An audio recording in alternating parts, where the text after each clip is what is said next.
I'd like to welcome you to the City Council meeting of March 4th. And we are running a little bit late, so it says we're starting at 6:05. But the first item will be just simply to join us, if you can, with the Pledge of Allegiance. I pledge allegiance to the flag of the United States of America and to the republic for which it stands, one nation, under God, indivisible, with liberty and justice for all. Thank you.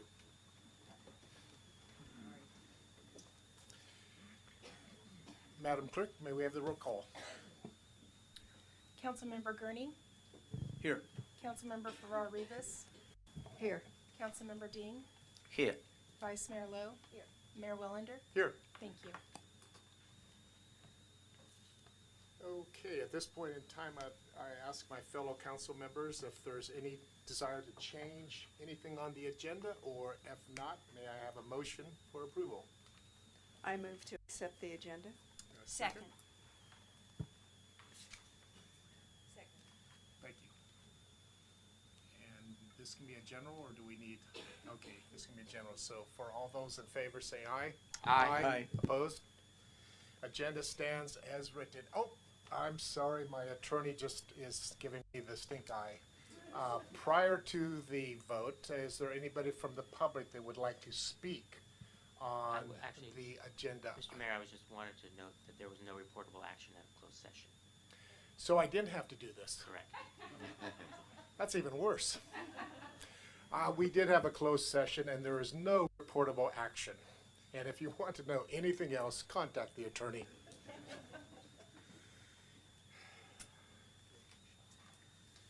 Yeah, thank you. Thank you. So at this point in time, we can now move to the point in which the public is invited to come forward and speak to items that are not appearing on the agenda. Unfortunately, up here, we cannot respond or engage in any discussion regarding the item. Nonetheless, we will be here listening. So the first go-around, we are offering up an opportunity for 10 people to come forward, and it'd be just a matter of queuing down the aisle, and you will each be given 2 minutes.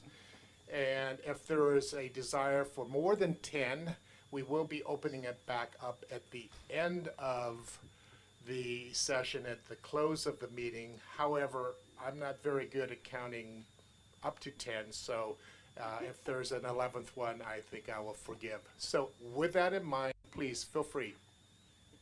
Oh, I'm sorry, and please identify yourself. Yes, of course. Good evening, Mayor Wellander, members of the council, city staff. My name is Kate Schertz. I live on the west side of Sonoma. I'm a past chair of the city's Cultural and Fine Arts Commission and presently the secretary and member of the board of the Sonoma Valley Historical Society. I come before you today to speak on behalf of the commission and the many cultural and nonprofits that enrich our valley. I commend the council on having included support for the arts as one of its 5 goals for this fiscal year, and for addressing the cultural and historical heritage of our town in the general plan. Many nonprofits in our community are instrumental in implementing programs that will make those goals a reality. And as always, they are seeking more support, financial and moral.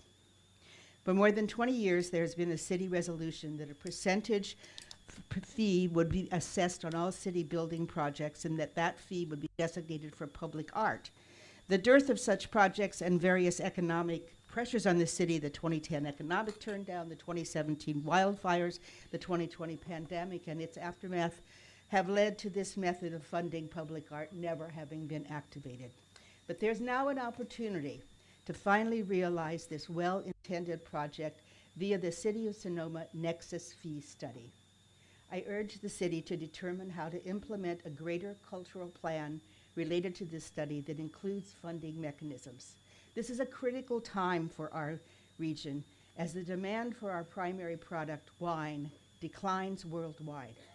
Sonoma is very lucky to have other highly developed ways to make its mark in this new world in which we find ourselves. We have a rich history of art and artists, from Marion Brackenridge, who designed plaques that mark the Pony Express Trail, through to the 24th Poet Laureate of the United States, Ada Limon. Our celebrated plein air art festival draws painters from across the country. Our art museum mounts unique and sometimes challenging exhibits within its walls and in our plaza. Our local theater is gaining regional recognition for the quality of its productions. And our local historical society continues its robust collection, preservation, sharing of important historical documents.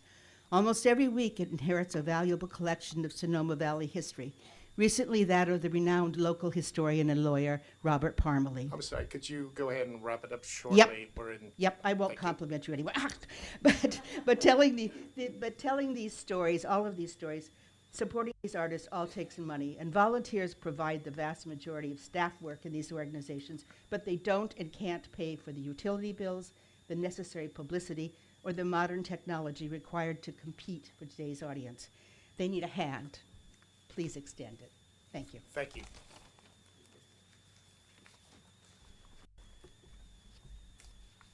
Mayor Wellander, Vice Chair Lowe, City Council members, and City staff. My name is Connie Schleyline. I live on the west side of the city.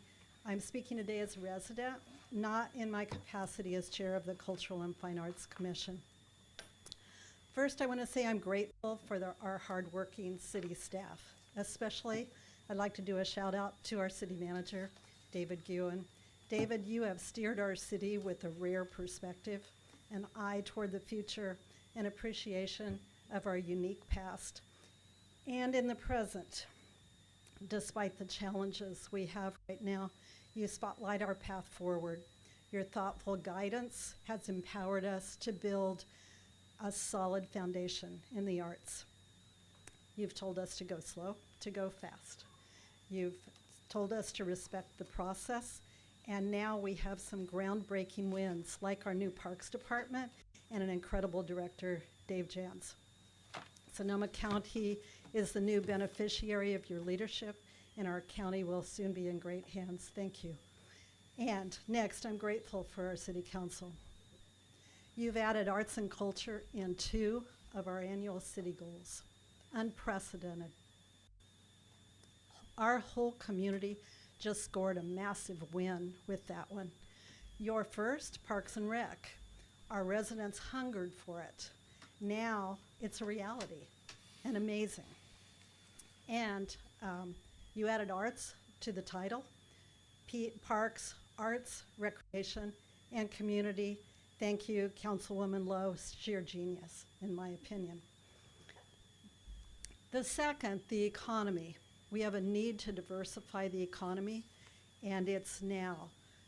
The 1% for the arts or 2% for the arts has the ability to do that. I encourage you to be bold as you do this. This is a once in a lifetime opportunity to really think about this. We won't be able to go back. It's going to change our community. Thank you for all you do. Thank you. Hi, everybody. My name is Jamie Love. I've lived here 31 years. I was proud to be your treasure artist in 2023. And I'm also very, very proud to have been creating live theater in this town for just about 31 years. And our company is Sonoma Arts Live Theater Company. We serve over 6,500 people coming through those doors that go to the plaza, spend money, have dinner. And I'm just here to say that I was thrilled when Connie reached out to me and told me about the things that you're all working on. And if there's any way I can be of help or our theater company can be in any way helpful, let us know. And I appreciate this. It's so exciting to be part of the conversation. Thank you.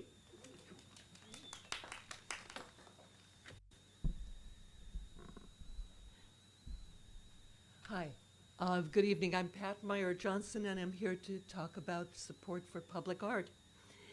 Being named the Sonoma Treasure Artist in 2022 truly took my breath away, just like this beautiful place where creativity is woven into everyday life.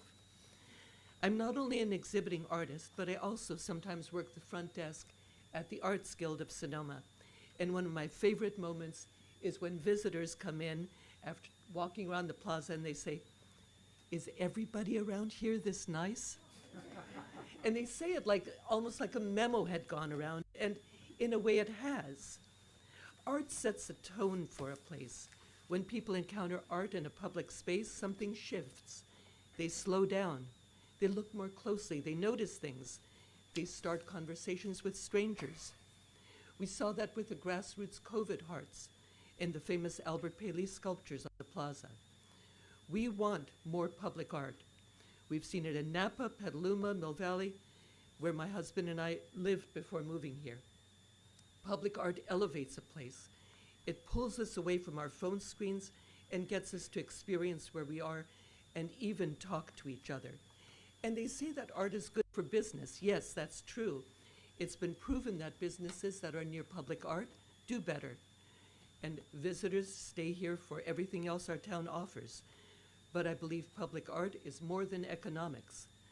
Public art is for everyone. It is public, and it deserves to be supported by funding now. And here's something I've also noticed. No one is mean around public art, adults or kids. And people of all ages admire it, talk about it, and when people talk about art, they connect with each other, and we need that now more than ever. I'm honored to stand with a community where so many people care about art in this vibrant and beautiful Sonoma.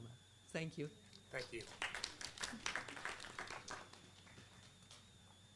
Mayor and Council, my name's John Kaner. My day job is I'm the CEO of the Downtown Berkeley Association, where I've served 17 years. But I've been blessed since the year 2000 to vacation and weekend in Sonoma. And I'm going to be retiring at the end of the year, and I'm looking forward to making this my full-time home. Very, very passionate about Sonoma. Arts and culture is part of the DNA of Berkeley and sort of integral to what we do. It's good for commerce, it's good for visitors, and I think it's also true for Sonoma. I just happen to bring a couple of props. This is our annual report and our visitor guide, which have 2 sculptures that have been funded by the 1% for the Arts. We passed the measure in 2016 in Berkeley.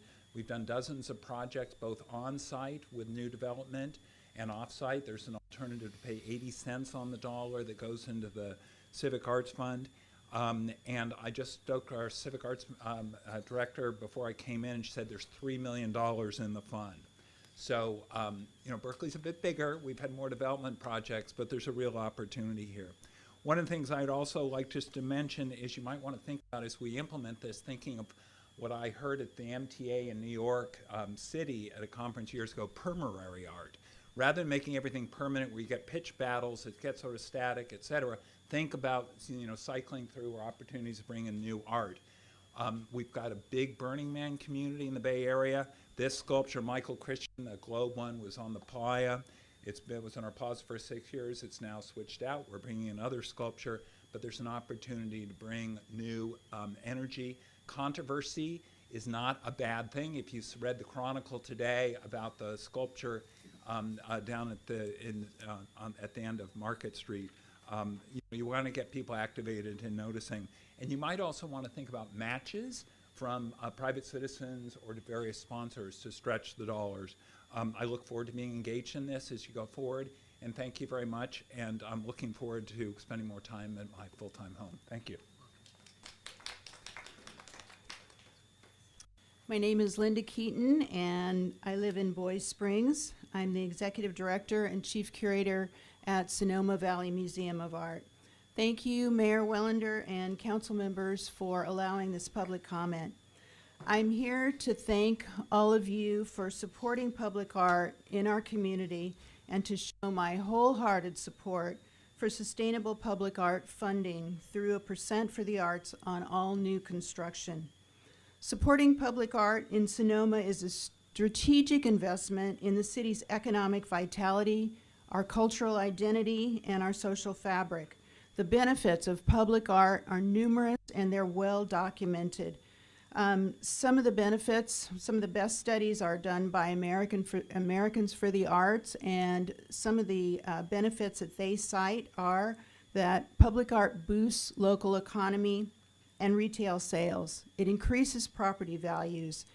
It's a direct investment in our local workforce. It increases social media opportunities and brand identity, provides education and youth development opportunities, boosts creativity and innovation. It enhances mental health and well-being, and it's part of urban beautification. Sonoma Valley Museum of Art has partnered with the city on several successful public art projects, and we hope to partner with the city in the future. Through these projects, I've witnessed firsthand some of the benefits that I just mentioned. What I love most about public art is the community engagement, the cultural identity, and inclusivity that public art brings to our community. I've seen firsthand hundreds and maybe thousands of people who use the love sculpture that was installed in the front of the plaza 1 year after the 2017 fires to take selfies that then became Christmas holiday cards and social media posts. I love seeing the kids making garlands for the deer that were around the pond out of clover and flowers to make reins for those deer that were installed. And I enjoy hearing the thoughtful discourse about every piece that's been on the plaza through that partnership. Kids, visitors, residents interact with public art in a way that no museum or gallery can possibly provide. Public art provides an opportunity to look at our everyday environment differently. I hope you will support sustainable funding for public art in Sonoma. Thank you. Thank you very much. Good evening. My name is Richard Price. I'm a resident of Sonoma. I moved here about 4 years ago. I spent 40 years as a planning and real estate consultant in the New York metropolitan area. I worked for a lot of local governments like this, private sector nonprofits, and I was engaged in particular, what's relevant tonight, in master plans and downtown revitalization. And I found that art can be a great stimulus for economic development, and in particular can bring young people and kids into town, which is sorely needed. It can really address what's missing in Sonoma and in the plaza in particular. Activities that are focused around the arts that will make Sonoma a destination for younger families and not to rely on wine tourism as the sole basis to visit. Art can really make Sonoma cool again. And to have visitors think of Sonoma as an arts destination will help to diversify the offerings and help support of other art-based venues and events. My particular focus and interest is in reimagining and revitalizing the plaza. I think it's a huge opportunity and a missed one at this particular point. And some of the ideas is not necessarily just to focus on art like sculpture or murals, but to integrate art into some of the improvements that could be made. I'll just give you a few examples. A water or splash park that incorporates innovative and artistic design in the plaza. A sculptural play structure that is unique and is attractive to adults as well as to children. Introducing new signage and wayfinding, which is colorful, artistic, and attractive rather than just be functional. Adding sculptural furniture such as chairs and benches, which are artistic and make the experience staying in the plaza more enjoyable. And lighting too can address not only security concerns, but add an artistic flavor to the plaza as well. This all starts with having more arts-focused vision, and your financial and political support for this is key to its success. I found in my experience that the investment in arts will play huge dividends in the future, and I urge you to support this initiative right now. Thank you very much.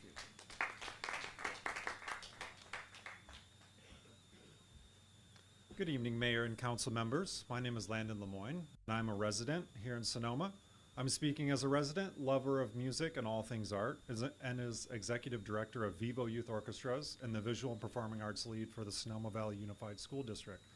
Every day I see what the arts do for our children. I see confidence grow. I see belonging take root.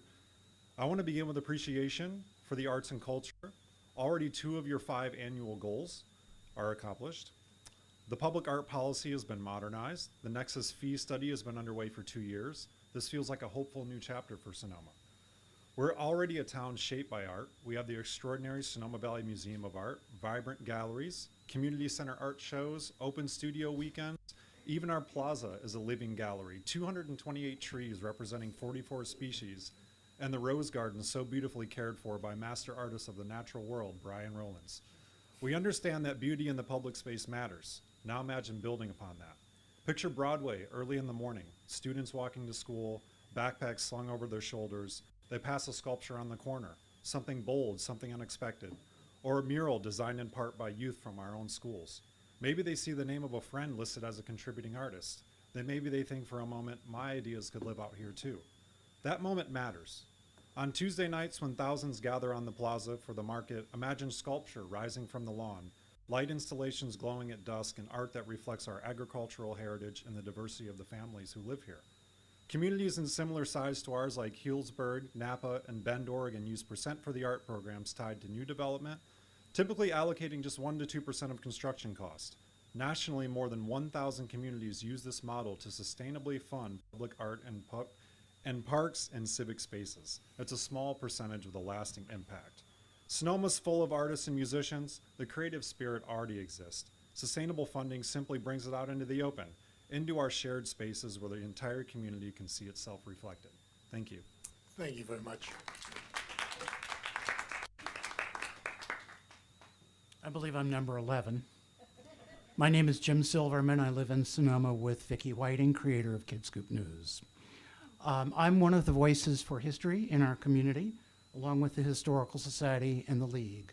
I produced a free Sonoma Plaza history walking tour where you can discover history through art, through the trees on the plaza, through the photographs in the Swiss Hotel, all for free. Recently, to drive traffic, I developed this into a stage show and filled Andrews Hall. Recently performed it at the Vintage House, thank you. And there were 6 tables of historical societies gathered with me to get the story going. I think what we're talking about is voices. I'm an advocate for tapping into the voices from the past, those people who've lived here before us, so that when kids walk to school and they pass the art, perhaps they also hear a story about one of the early winemakers, or one of the tribal people who lived here, or one of the remarkable women who made such a difference here in the town of Sonoma. So I'm putting together a proposal for a marketing plan to promote our history, hoping to involve the city and state parks and the Visitors Bureau and nonprofits and businesses around the plaza. So I will keep you informed. Thank you. Thank you very much. Sure. All right, seeing no more movement for number 10, according to my numbering, I'll close this public portion and we'll continue on with our hearing. At this point, do we have any dedications for this meeting? I see none, so we'll move on next to the reports and comments from my fellow council members regarding various events or attendees. So, who would like to start? I actually do not have any reports this evening. I know. It's a brand new experience for you all. All right. Well, are you ready, Jack, or we'll? Yeah, you go ahead first. Anyway, so. I would just like to, and I think she left the meeting. Is Jamie Love still here anywhere? Anyway, I'd like to announce that as my appointment to the Cultural Arts Commission will be Jamie Love. And you already heard that she's a treasured artist and performing theater artist.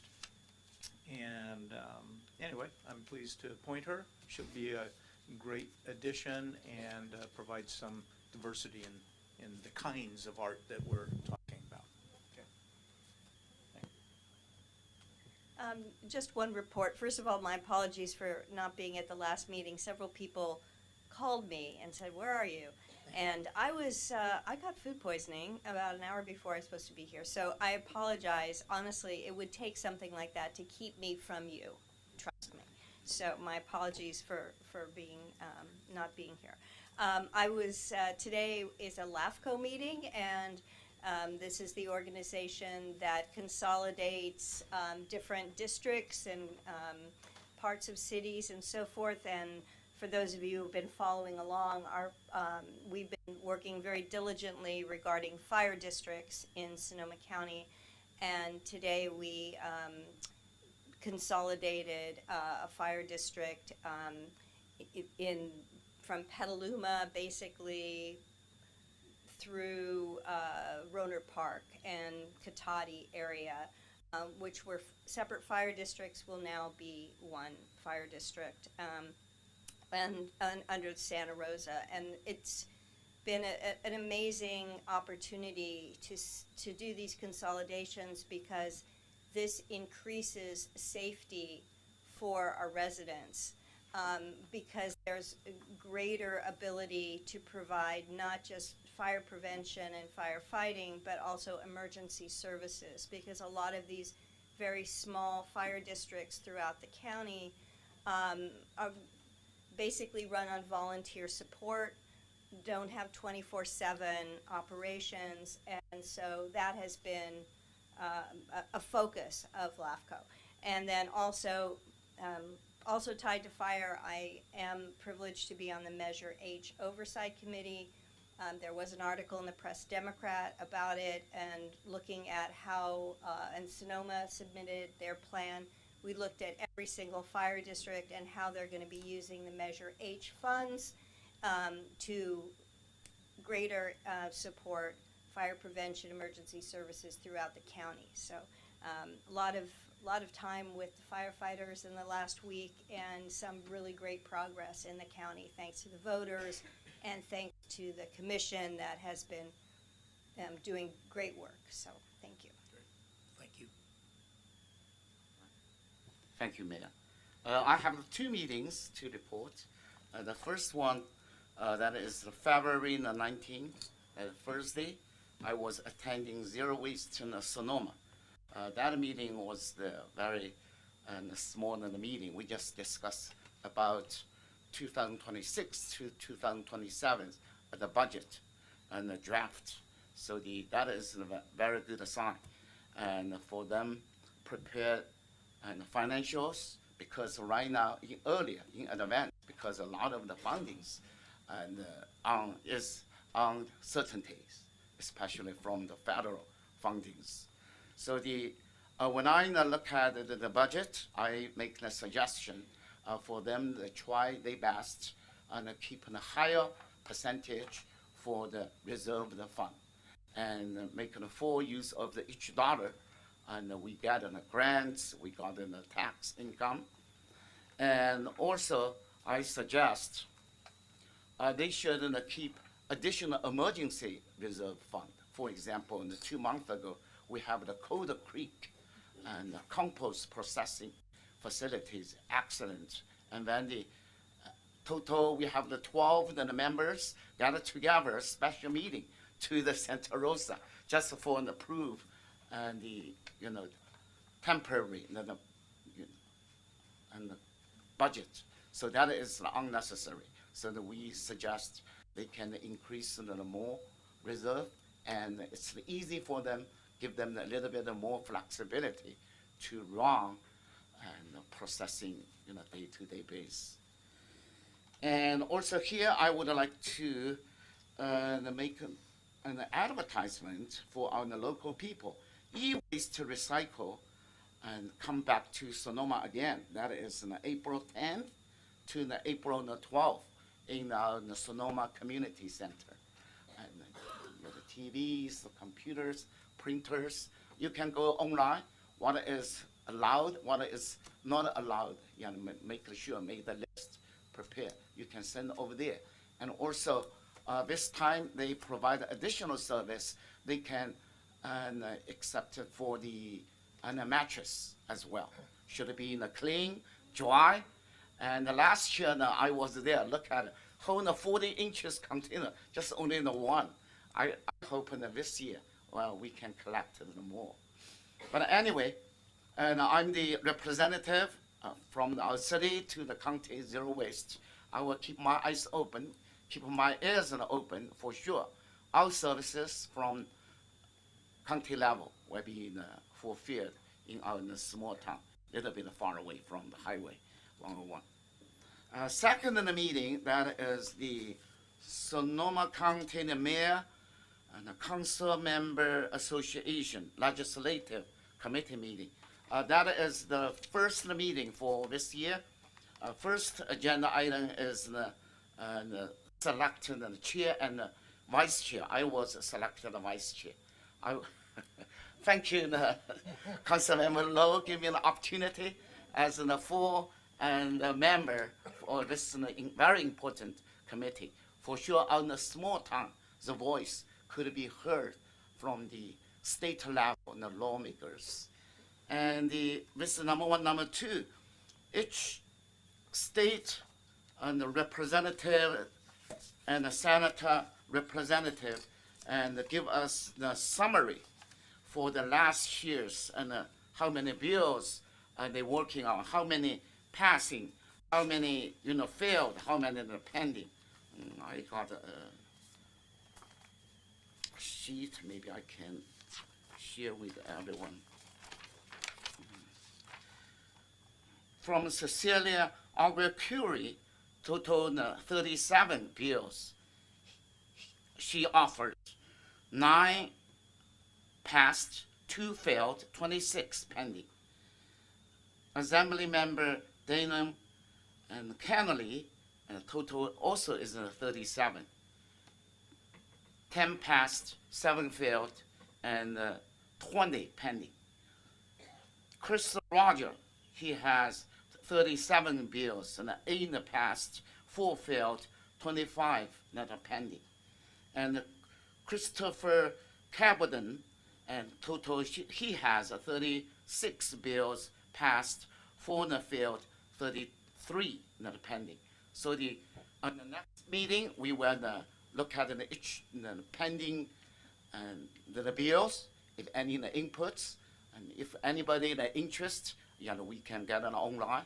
If any questions, specific questions, your concerns, you can contact me, contact with all the board member and the council member, and for sure, our voice could be heard when they're making the new law.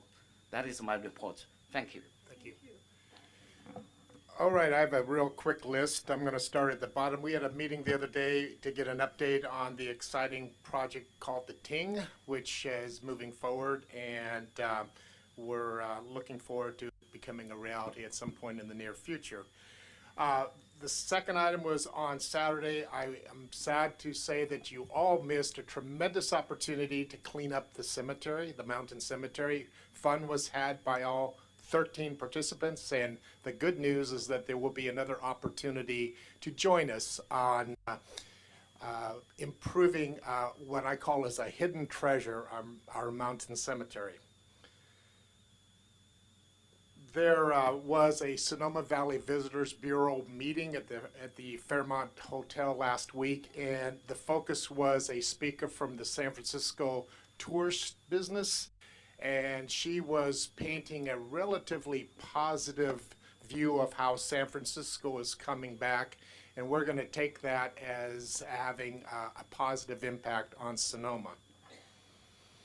Also, as was expressed in the public comment, I did attend Jim Silverman's presentation at the Vintage House, and it was quite delightful and was once again reminded we live in a very rich historic town. The last two items, one is the Chamber had asked me to participate in recognizing a gentleman by the name of Larry Nadine, who is the hospitality director for our local Enclos Michelin star restaurant. He came to us from that other little place called the French Laundry, and it was just recognized that he has done a tremendous amount for both Napa and Sonoma Valley for recognition, and I hope that he'll continue to be around, but he'll be no longer the official hospitality director at Enclo. And lastly, it's kind of, I want to give a shout out. We had a fairly tragic incident that took place recently on Broadway where there was a fatality, and it's something we certainly don't like having that news related to our town, but it happened. But I wanted to commend our police chief and the Sonoma Sheriff's Department, saying that they did an admirable job of response and brought resources to the investigation that normally we would not have as a small town police station. So even though I may grouse about our contract amount, I want you to know that we are benefiting from that very positive relationship, and I want to thank you for that. So with that, I will conclude our comments, and I'll turn it over to our city manager. Great, thank you, Mayor, and you stole my thunder on one item. I did want to add my thank you to the volunteers that showed up to our Mountain Cemetery last Saturday. As the Mayor mentioned, there was 13 individuals that showed up, including our Mayor, many from St. Andrew's Presbyterian Church. As the Mayor mentioned, we do have monthly opportunities now for cemeteries. And if you're interested in helping with our cemeteries, we have a webpage that has information on it. You can also sign up for news alerts on when those opportunities will arise. So please visit our website. And then one other item I wanted to mention is that we have opened our discretionary funding applications. This is the third year that we've done this approach. So there are $3,000 grants for nonprofits within our community that provide events, programs, for community-focused events and programs throughout the valley, Sonoma Valley. So if you're interested, please visit our website. The deadline is April 3rd, so we want to make sure that you get the information. If you have questions, please give us a call. But a lot of information, application information is online. That's all I have. Thank you. Very good. And now I turn to our attorney. No report this evening. Okay, thank you.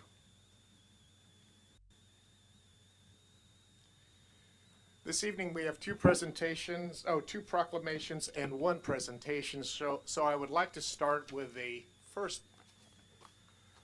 proclamation, and that is the proclamation designating March 2026 as the American Red Cross Month in the city of Sonoma.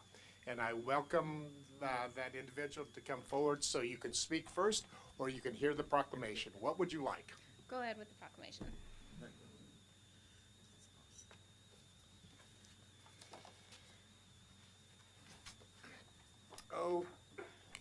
Okay. Whereas in March we celebrate American Red Cross Month by honoring our neighbors who make its humanitarian mission possible in Sonoma.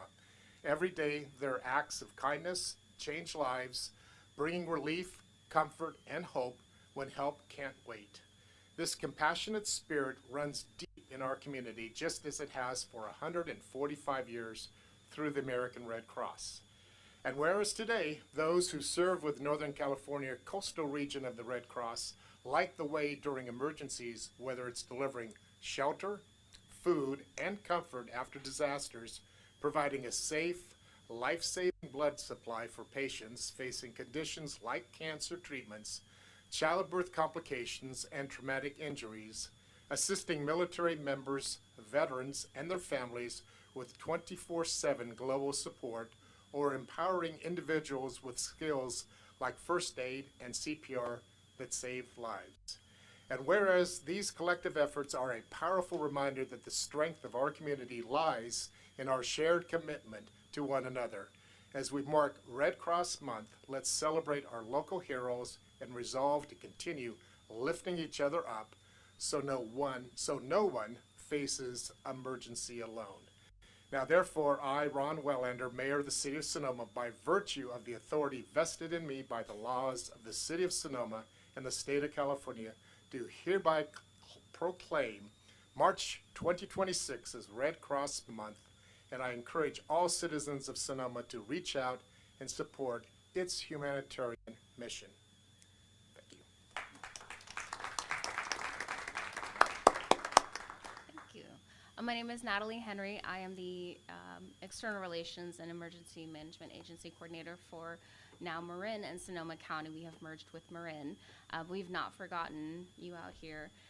I've had the pleasure of participating in some of our signature sound the alarm events. For everyone's knowledge, we give anyone free education on smoke detectors, emergency preparedness. We can help you plan your escape routes, put together a first aid kit. We do basic first aid training, hands-only CPR, and a lot of other free services. So I just want to remind everybody that we have all these things, and this is a 98% volunteer-run organization. So most of the people that you see, including all the way up in the EOCs during emergency responses, are volunteers. Our volunteers that are local here in Sonoma County, or Sonoma, were not able to attend tonight, so I'm so happy and proud to be accepting this on their behalf. It is a lot of work. It's a heavy lift. We are so happy to do it. We recognize there are so many more non-governmental partners out here and resources that you guys don't have, so we're happy to fill in that gap. Please continue to remember us and utilize us. We're often seen out as a DAT team member responding with our fire departments, because fires are the most likely thing that we're going to face in our homes. So usually you'll see us out doing that, and that's one way that we use our donor dollars to really give back to our communities. We want to make sure that people know that we're here as a resource for them during non-disaster times, or what we call blue skies. So if anybody would like more information, or like me to come in and do hands-only CPR training or any other trainings, it is all for free, and I'm happy to do it. Again, my name is Natalie Henry, and I am available for all of you. Thank you so much for recognizing us and all our hard work. Thank you very much.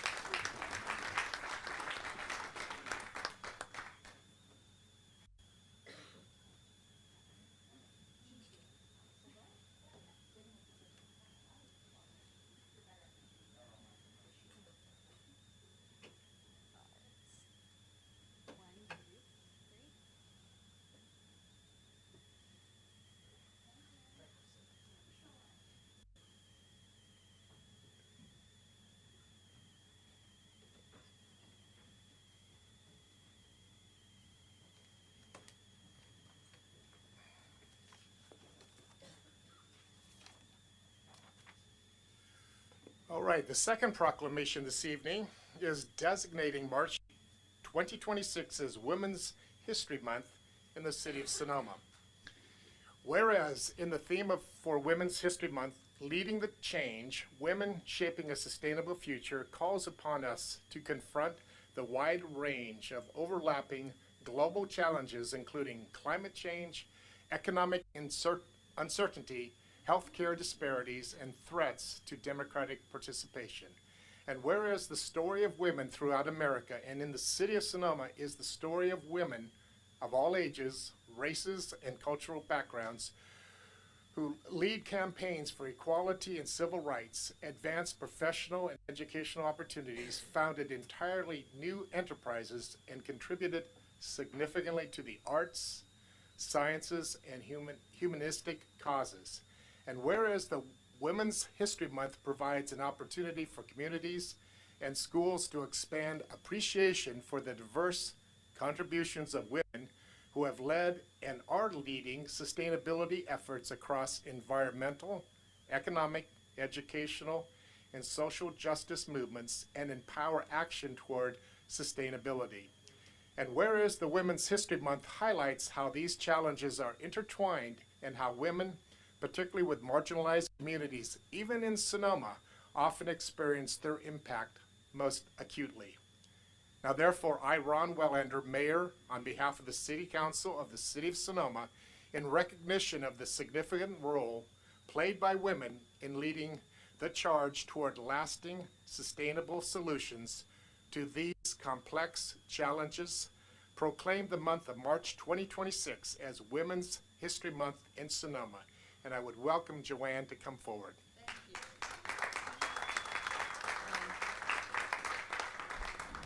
Despite the intense and complicated and lengthy proclamation, I'm just very pleased that the City of Sonoma once more stands up for the women, not just in Sonoma, but in Sonoma County.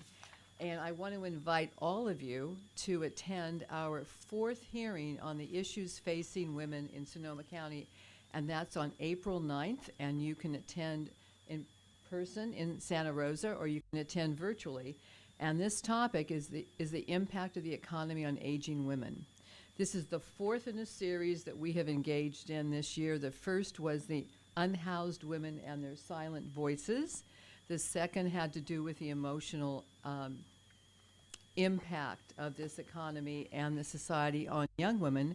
And the third, which I led, was the impact of ICE enforcement on women and their families. So each of these are translated now into a paper, which is available for you to read in terms of not just the findings that we made as a commission, but the real voices that these women brought to the Commission on the Status of Women. So I really hope that you can attend or participate or check in on April 9th at our fourth hearing. And I can't think right now in Sonoma County of a topic more direct and impactful in terms of this community. So I want to thank, on behalf of the Commission on the Status of Women, I want to thank all of you again, and I'm proud of being part of the City of Sonoma.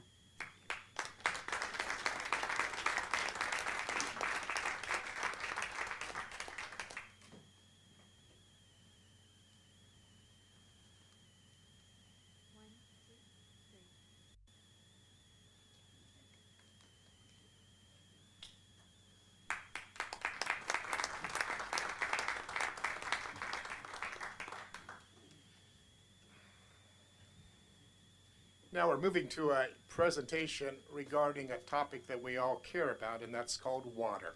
So at this point, I will turn it over to our Public Works Director, Mr. Berger. Thank you. Thank you, Mayor Wellander and council members. Thank you for hearing this item tonight. As part of our annual proposed budget rate for the water transmission system for the city of Sonoma, fiscal year 26-27, Jake Spalding, the Division Manager of Financial Services, is here tonight with Sonoma County Water. And with that, I'm going to go ahead and turn it over to Jake. Thank you. Good evening. Thanks for having us here tonight. As Mike just said, my name's Jake Spalding. I've been here before, but not in my new role as the Financial Services Division Manager. So really appreciate you taking the time to have us present to you today. I'm going to give you a real quick overview of our fiscal year 26-27 proposed budget and rates for the water transmission system. So real quick, a little bit about Sonoma Water. You know, we have several different functions, only one of which is being a wholesale water supplier, which is what I'm here to talk about tonight. We wholesale water to 9 cities and water districts, serving about 600,000 residents in Sonoma and Marin County. As you can see on the slide, you know, we have a pretty robust system that spans a good portion of the county. It includes things like tanks, collector wells, other wells, booster stations, treatment facilities, as well as pipelines. And speaking of those pipelines, we have 3 main aqueducts. We have the Santa Rosa Aqueduct, the Petaluma Aqueduct, and the Sonoma Aqueduct, and each one of the water contractors is located on one of these, and they pay the rate associated with that aqueduct. This community is obviously served from the Sonoma Aqueduct, and so I'll give you a little bit of history about how we got to the rates for that now. We do go through an annual budgeting process, and with the aim of meeting our operations, our maintenance, our capital needs, as well as meeting any regulatory demands or requirements that we have. It is a transparent and collaborative process with all the water contractors.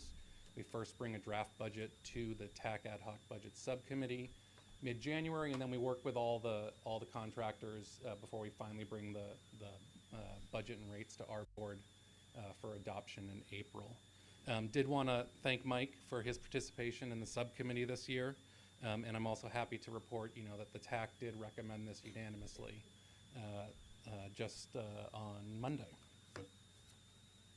A little bit more about the setup of the budget. It's not just one budget and rate. We actually have multiple funds, and each one of these funds has its own budget and rates, and then those are all combined to make the rates that the contractors pay. Because of the terms of the restructured agreement, not everyone pays the exact same rate, so just wanted to point that out. You know, our system, and we talked about this last year as well, we are, you know, facing several challenges. They're not all unique to us. One is aging infrastructure. You know, as our system is aging, it costs more to operate and maintain it. we also have higher needs for capital improvements in order to replace some of the stuff that is approaching the end of its useful life. The agency, we are taking steps to address this. We've been implementing an asset management program. We're also working on a new comprehensive 20-year master plan that is going to help us better determine what the needs of the system is in the long term, what it's going to cost, and so then we can prioritize and sequence things to make it the most economical and the most affordable for everyone. We also, the last couple years, we've had rising operations and maintenance costs. It was, amplified during the pandemic, but, we're still having some supply chain constraints. We've been seeing increased labor costs, increased regulation costs, and so that is something that is affecting us and other people in our industry as well. And then lastly, and we talk about this every year, we have a little bit of a unique challenge in the sense that even though most of our costs are fixed, we have a fully volumetric rate. And so that means when deliveries aren't increasing, we have additional pressure on the rates. And the trend in our community has been that deliveries have actually been decreasing pretty steadily over the last 20 years. And then I guess I forgot to put it on this slide, but I'd be remiss not to mention we are vulnerable to natural hazards, particularly earthquakes, also flood and fire. And so we do a lot of work in order to make the system more resilient there. Not everything is a challenge. We've been able to rise above those in many ways. I've put a couple of the high priority achievements and collaborations that we have been able to achieve the last couple of years in collaboration with all the water contractors as well as with other partners. And I'm not going to go through all of these, but some of the themes that you see here are drought resiliency, water resiliency, hazard mitigation, education for the youth in our community, as well as complying with the biological opinion with the work that we do in the Russian River. And in all of this, we're always seeking offsetting grant revenue and other sources of funding to try and reduce the impact on the ratepayers. So, after taking all of the needs of the system into consideration and going through this collaborative process with all the water contractors, we are proposing rate increases, depending on which aqueduct people are served from, of between 8.21 and 8.97%. Just want to mention, the cost of a gallon of water delivered through the system still really low. It's about 0.5 cents per gallon. So I'm going to talk a little bit about some of the things that make up the budget. Our capital program, this year we have $3.55 million proposed for hazard mitigation projects. We have been very successful at getting offsetting revenue for these types of projects. We've gotten about $12.6 million the last couple of years to implement projects such as these. We are seeking additional funding. We've got 2 applications in right now that might bring additional revenue in and help offset some of the costs of these projects. The capital program also includes some water resiliency projects, 4 of which you can see on this slide. Some of these projects are, they're very large multi-year efforts. One you see up there, the water treatment system modernization project. That's a 3-phase project that's going to take a decade to implement. But these are, large projects that span multiple years, and we're just starting to fund some of the right-of-way and the design work that's going to go into them. So when you combine those 2, we're proposing a total capital project budget of about $10.9 million. On the operations and maintenance side, we're proposing about $48.75 million.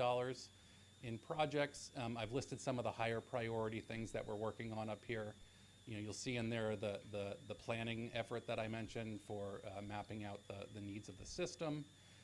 Other things like our tank maintenance program and our tank rehabilitation program, which is recoating all the tanks that hold the water that help push it through the system, as well as things like emergency inventory procurement. And this is an effort we've been taking for the last several years to procure all the pieces of pipe and the valves and all of that stuff that if we do have a big seismic event, we would need to rapidly put out there so we can get water service back online.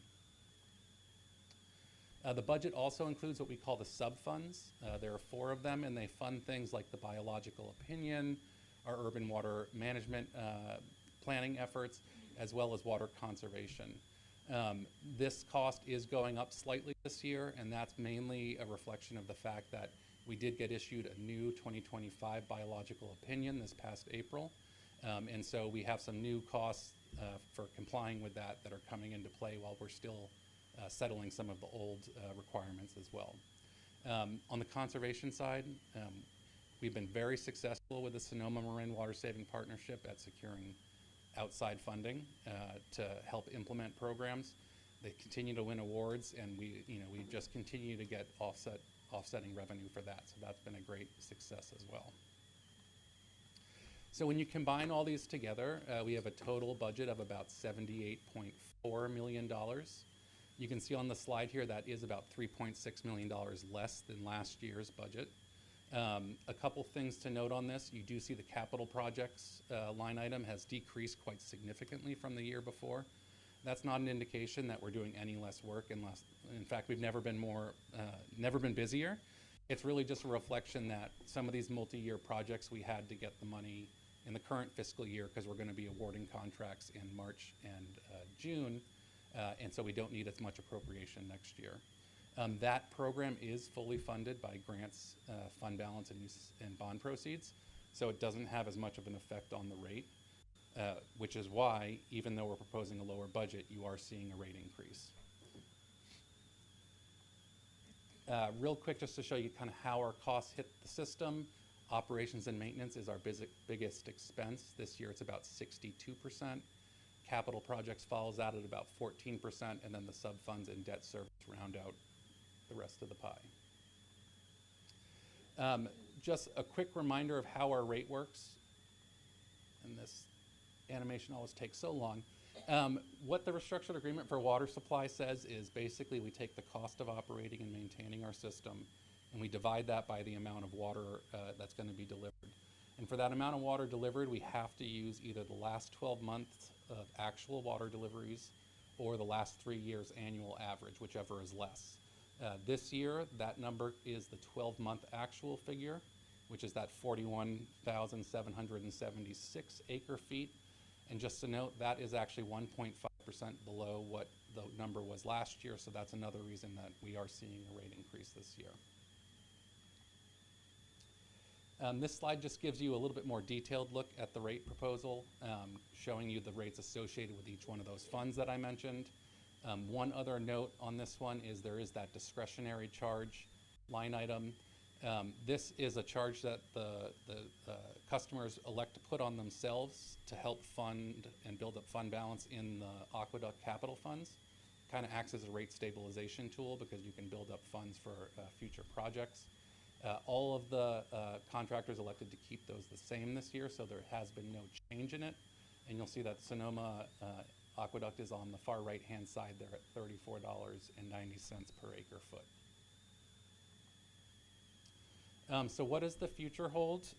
This slide shows you an example of what our long-range financial plan is currently showing. There's a lot of assumptions built into this, and it is meant to be kind of a guide. We're not saying that next year or the year after that rates are going to be 10% higher. We assume a growth of only 1%, which is a conservative number, but it's kind of in line with what we've been seeing. We do have 2 bonds that are out in the future that are currently programmed into this. There is the potential that that second bond will be pushed out farther as we learn more about the system's needs and we can better sequence things. But as you can see, they are very large bonds. We have a lot of infrastructure that is aging out, and some of those projects I talked about, like the water treatment system modernization program, cost in the $80 to $100 million range. So lastly, how do our rates compare to other wholesalers in the area? Every system is different. They have different needs. They have different treatment processes and requirements. So it's very hard to make apples to apples comparisons. But on a straight dollar amount per acre foot, we are still very low. We're on the far left-hand side there. And so, relatively, it's still an affordable product. So a couple key dates. I mentioned that the Technical Advisory Committee voted unanimously to support the budget on Monday. We're going to be taking this to the Water Advisory Committee on April 6th, and then we'll take it to our board for adoption on April 28th. And we're hoping that you guys can give some direction to Mayor Wellander on how you'd like him to vote. Very good. Question? Yeah, Jake, I'm just curious, who issues the biological opinion? So the biological opinion is, I wish I had my environmental guys here right now. It's U.S. Fish and Wildlife, I believe CDFW as well, and it is a document that dictates how we and the Corps need to operate the system in order to maintain the Russian River flows. How often is it issued? That is a good question. I believe it's not always exactly the same amount. I believe the last one was like a 15-year document, and I believe the new one is somewhere in the 7 to 8 year range. But I could be wrong there, so don't hold me to that. Okay, thank you. Any more questions? Yes. My question related with your expenses, showing debt service. Can you explain, you have the debt or pay interest or? Yes, so we generally bond every 3 to 5 years, and we also occasionally get loans as well. But we use it to fund the capital program. To date, we last bonded in 2022. We have a requirement to keep a debt coverage ratio of 1.15%. We've consistently been well above that, so we do have capacity to bond more. And so this next bond that we're planning on issuing in 2026 is about a $33 million bond to fund some of those projects that I mentioned. And we're also planning on refunding some of the 2015 bonds, assuming things don't change in the next couple weeks, and we have some savings from doing that refunding. Thank you. Yep. Any other questions? Just one quick one, which I will sound repetitive. Love the fact that we're using less water. Hate the fact that our rates are based on volume. Mm-hmm. But I guess given that one of the last charts that you did show relative to Northern California, we're still doing well in terms of the price. So thank you. I think that's it. Unless I would just say, Mayor, that you'll be voting on this as a WAC member, so if you could just let your fellow council members know what your thoughts are, if there's any input from your fellow council members on how you're voting. And I believe that's April 6th, so you can cogitate and let me know. Very good. All right, Thank thank you Jake. very much.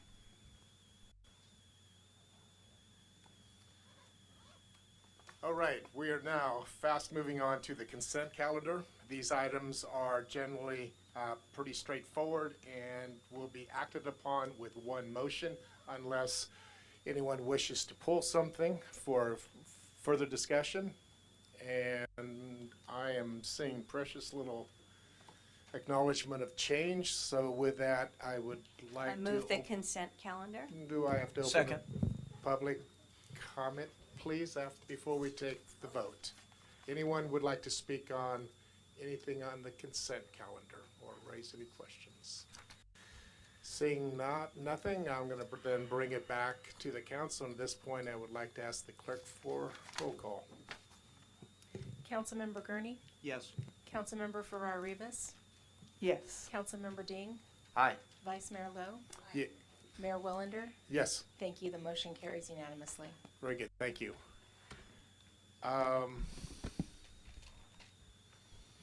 My gut tells me this next item is going to be rather lengthy.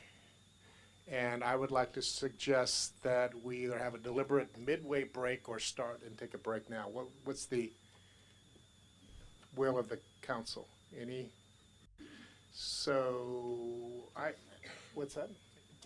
Let's take a 10-minute break and we'll reconvene at 6-minute break, 5-minute break.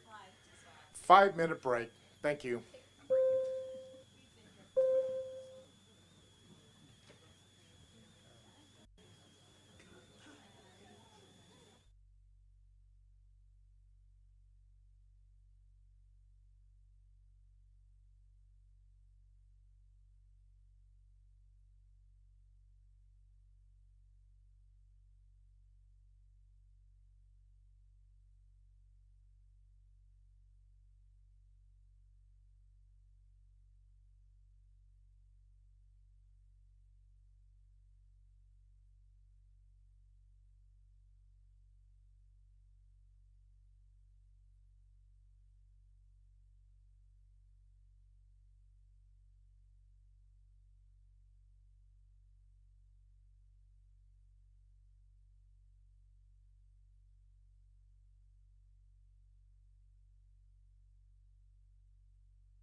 we close to 5 minutes? I think we're almost there. And before our community director speaks, I do want to make one clarity. On this particular item, we're going to modify the sequence slightly. And that is we'll have the presentation by our community development director, and then there are a few people that are in the public that would like to make comments, and so I'm going to allow that to come forward, but it's just the first that need to leave. And then I'm going to close public comment, and then I'm going to bring it back to the council for the opportunity to ask questions of staff. And then after that, we will open it back up for the public again to speak. And then we'll be closing that, and then we'll be bringing it back to the dais for discussion and possible direction. So, please. Whoever I am. Hi, Jennifer Gates, Community Development Director. Thank you, Mayor and City Council. Tonight we are going to talk about the general plan update process that is currently in progress and where we're at status-wise, talk a little bit about potential changes to densities and standards, and also potential land use changes. And then obviously at the very end, what our next steps are in this process, because it is ongoing. So why are we doing this? So this is going to be some of the things that we talked about a while ago, back in October of 2024. So I'm just wanting to bring these back to your attention in case you haven't seen some of the other presentations that have been done more recently. So the general plan serves as the city's playbook for our future land use and planning decisions. So it's not just about land use itself, but it's also going to cover things like infrastructure, public services, as well as conservation. You know, this is where we're going to talk also about historic preservation. So the general plan consists of multiple elements. So in May of last year, we started releasing the draft elements of the general plan. All have been released to the public for comment, as well as introduced to the different planning commissions. Sorry, not planning commissions, different commissions, including the Planning Commission. These are specifically which ones that we are having. Sustainability is incorporated into multiple elements, but otherwise these are our elements that you see before you. What the general plan does, again, is going to set the policies, and then we have implementation plans, and that's where you see our use of our development code. That is an implementation of the general plan. Another would be a parking management plan or the active transportation plan that we adopted in January of 2025. So there are 3 major project phases for this process for the general plan update. We are done with phase 1. We have been in phase 2 for the last year. We are finishing this up right now with the last element. Public comments were due on March 2nd for the elements, and Planning Commission still needs to complete their review of the land use element as a group, but otherwise all the other commissions are done. We also started the environmental phase last year with the notice of preparation and initial study scoping meeting. That was completed last year, so the process has been started in there. So I wanted to touch on some of the land use revisions. So when we discussed this back in 2024, we summarized what the community had stated in the multiple community meetings. We had over 10 community meetings in different ways. And it included activities that we had at the table. We had stick-it note activities, different ways of collecting information, and that information was summarized. And so in making the land use considerations based on that community input, the feedback was to provide more options for diverse and affordable housing, revisiting our density ranges, allowing for a variety of housing typologies, and promoting multifamily development projects, expanding the local job space, and preserving and protecting our parks, open space, historical resources, and public gathering spaces. I did want to bring this slide up just as a reminder of what the difference between a general plan and a development code is. So again, the general plan is where we set our vision, our goals, our policies. It's our long-term document. Ours are 20 years. I have seen other communities that they still have theirs from the 80s, just saying. Zoning must be consistent with the general plan. And this answers the question of what should this area become in the future? That's the good question to kind of differentiate the two. While the development code is focused on the regulations and the enforcement of those land uses or other types of things, immediate and it's ongoing, it changes more often than a general plan would, and it implements and conforms to the general plan being a key aspect of any zoning amendment. And it answers the question, what can I build here? And that's where you see the more specificity around what are the allowed and prohibited uses within a district, what are those building heights and setbacks. For our community, we have different setback requirements, sometimes in different planning areas, but for the same zone. So again, there's a different level of specificity that's provided. Density, lot size. Density is contained within the general plan in ours, as well as floor area ratio, or FAR, and these get further refined, again, within the development code. So generalized in the general plan, and then more standardized in a development code.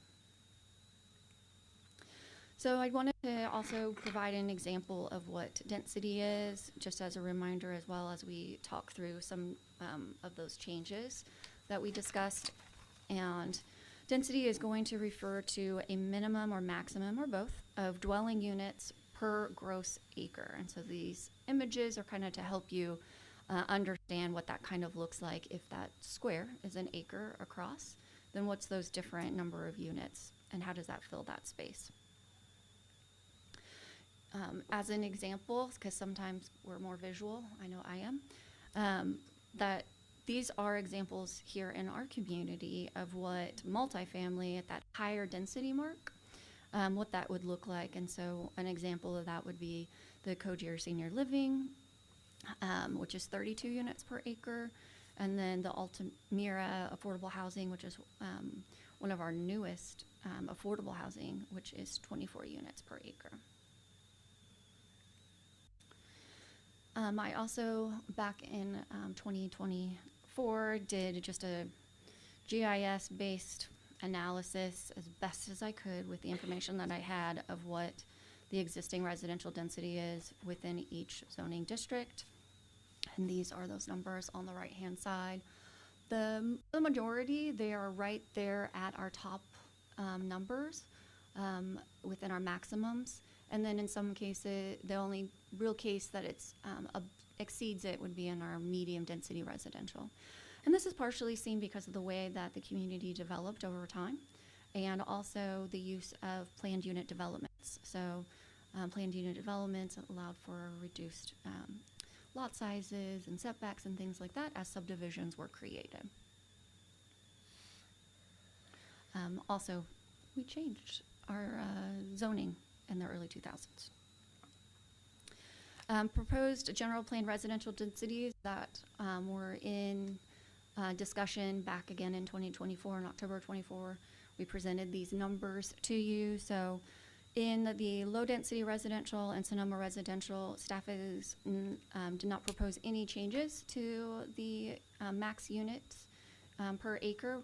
However, per discussion, we talked about allowing duplexes, triplexes, and quadplexes with development standards that would make the homes look like single-family homes. And so how does that work on a site? And so those development standards would need to be made with that development code update. The medium density residential, looking to bump up to the 15 units per acre, high density up to 25, and the housing opportunity zone to 30. Also with commercial, gateway commercial, and mixed use, there are no minimum lot units per acre, so looking at 11 as the minimum, and then up to 25, which would be consistent with high density residential. The other change in this area was that we were making We recommended to make in the commercial zone and gateway commercial the residential component as an optional aspect, but still allow for standalone residential within those zones. Also of note, in the mixed use zone, residential component would still be required unless Planning Commission approves otherwise. Standalone again would be allowed, and then there is a commercial component required with mixed use zone unless Planning Commission approves otherwise. Some additional land use changes included to create the affordable housing overlay and apply it to key sites, modifying a public facility definition to add outdoor commercial recreation and recreational facilities, modifying land uses on specific parcels to reflect their historic, ongoing existing use. That'll help reduce our nonconformities. Talked a little bit about the allowing the duplexes. And then also we looked at specific site requests in that 2024 meeting. So with that, the consultant produced a land use map for proposed changes.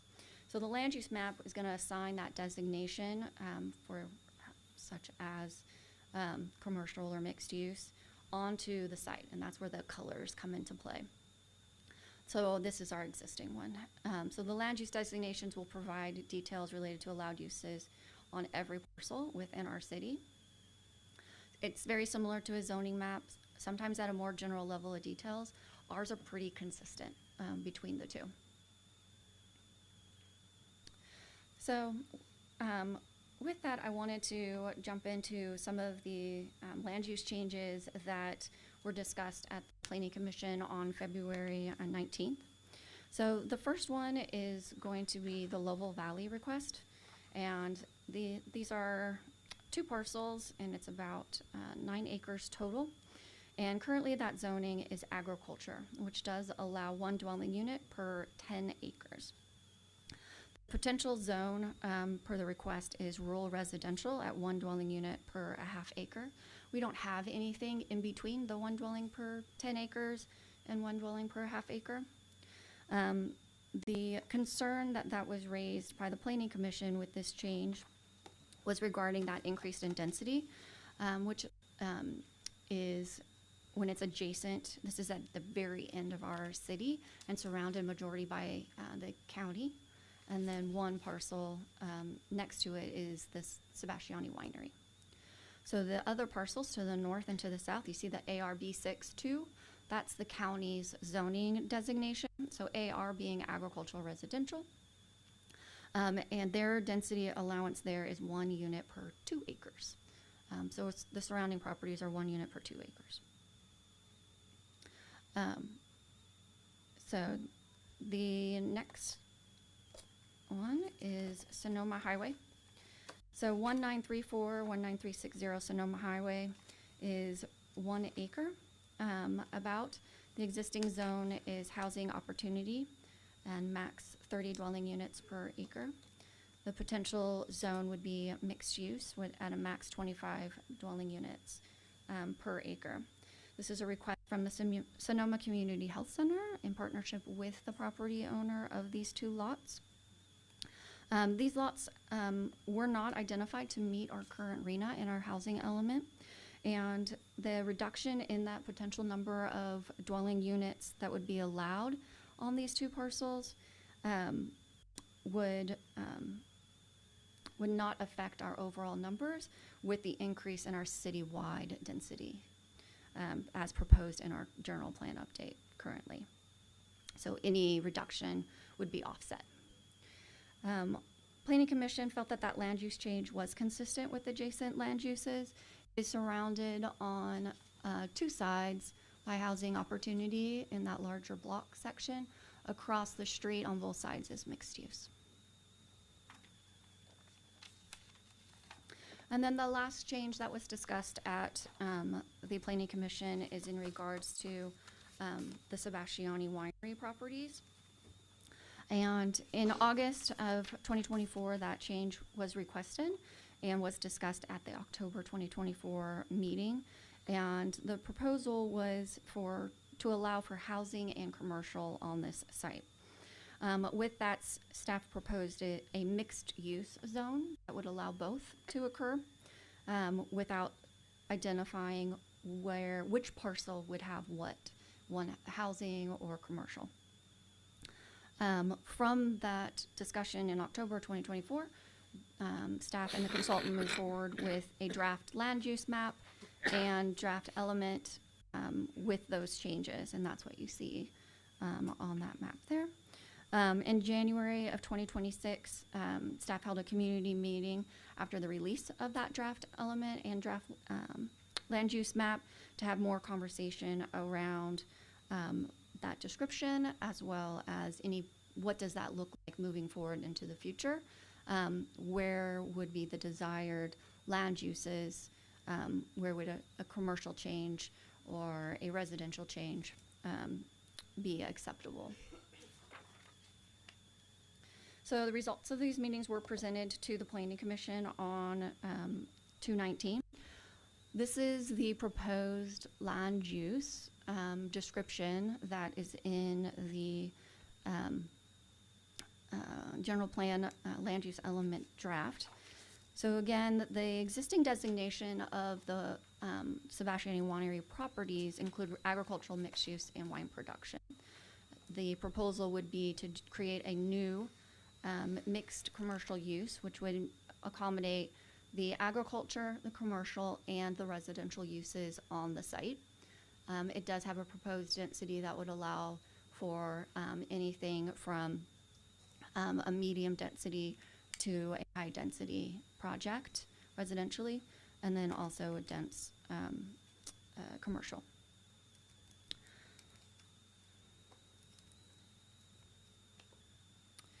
So with the January 14th presentation, these are some of the slides I wanted to just present to you that was part of that discussion and the feedback that was obtained. We gave more information around what do neighboring developments look like, as well as existing multifamily and existing hotels within the city, to kind of provide context for what densities could look like, as well as FAR. So this is neighboring developments. This one, the Las Casitas Court, is immediately to the west. You can see that white building is the warehouse for the Sebastiani Winery. So this consists of duplexes and fourplexes and averages around 12 units per acre. Wilking Way is a single family street, and it is around 4.5 units per acre. And this is directly north of the Sebastiani Winery. These are just two other examples of multifamily that are at that 20 unit per acre range. The Firehouse Village, which is a 100% affordable project next to the firehouse. And then Oliva Apartments, which is also 20 units per acre. It is market rate with our inclusionary affordable requirements. This is just a diagram to kind of help understand what floor area ratio is. And it just is about your building intensity that is non-residential that occurs on a site. And so this is kind of how that would lay out in different ways. Let's say it was a 0.5 FAR. That's how 0.5 could be divided in different ways on that bottom row. So when we think of FAR, it's how we apply it to buildings like a hotel. And so just for an example, between the two hotels that are on the southern half or south of East MacArthur, we have the Lodge, which is around 0.4 FAR and 182 rooms. And then we have 69 rooms at MacArthur Place, which is around an FAR of 0.25. So with that information and the feedback that were gathered from the community was concerned about the preservation of agriculture, the historic Sebastiani Winery itself, the impacts of development occurring in that area, including noise and traffic increases, and then also the unknown aspect of any future development that is to occur. With that, Planning Commission, we discussed options, which I'm also going to talk to you about today. And Planning Commission, through those options and those discussions, noted that it's important to get it right, and that they wanted either a separate planning process for these, if we need more time to go through and figure out what that is, or have an applicant submit a project for consideration that could be discussed and responded to. So our next steps for this project include our discussion tonight, and to proceed with any land use changes, and that would include finalization of a draft EIR and general plan element. Once those are drafted, they will be released for public comment from 45 to 60 days. During that time frame, staff intends to do a community meeting and then bring these back to the different commissions, as well as a city council meeting during that time frame. And then from that information gathered, we'll have revisions for final drafts. I don't know why I had May in there, sorry about that. Revisions for that final draft, and then we'll present to the Planning Commission for a recommendation, and then present to City Council for adoption. So that is our next steps. This is the general schedule that we are looking to do that within. And that's, I have one more slide. One more. So tonight the request is for direction. And by direction, I mean your thoughts, your feelings on different paths to be taken on the draft land use element that you had read, or any of the elements, but really focusing on the necessary land use changes in the map to make sure that we're getting the EIR correct. So again, you will have another chance to make decisions, one during the public comment period, but also before adoption, or at adoption as well. So the three areas that I'm looking for direction in the sense of the land use changes is to proceed and final with what you've seen and finalize that draft EIR and the general plan elements. Modify the proposed land use changes, and then we'll finalize those, the draft EIR. And then lastly, don't make any of the specific ones that you don't want to make for those land use changes. So those would not be part of the EIR. And so if a change later on was made, we would need to go back and do the EIR potentially, depending on what that change is, and start again potentially. So I wanted to make that. All right, with that, that concludes my presentation. So I'm going to just look at my fellow council members, and as long as we can remember questions, I would like to go ahead and respect the request for opening up for public comment for those that specifically asked. I think that the intent would be the workers.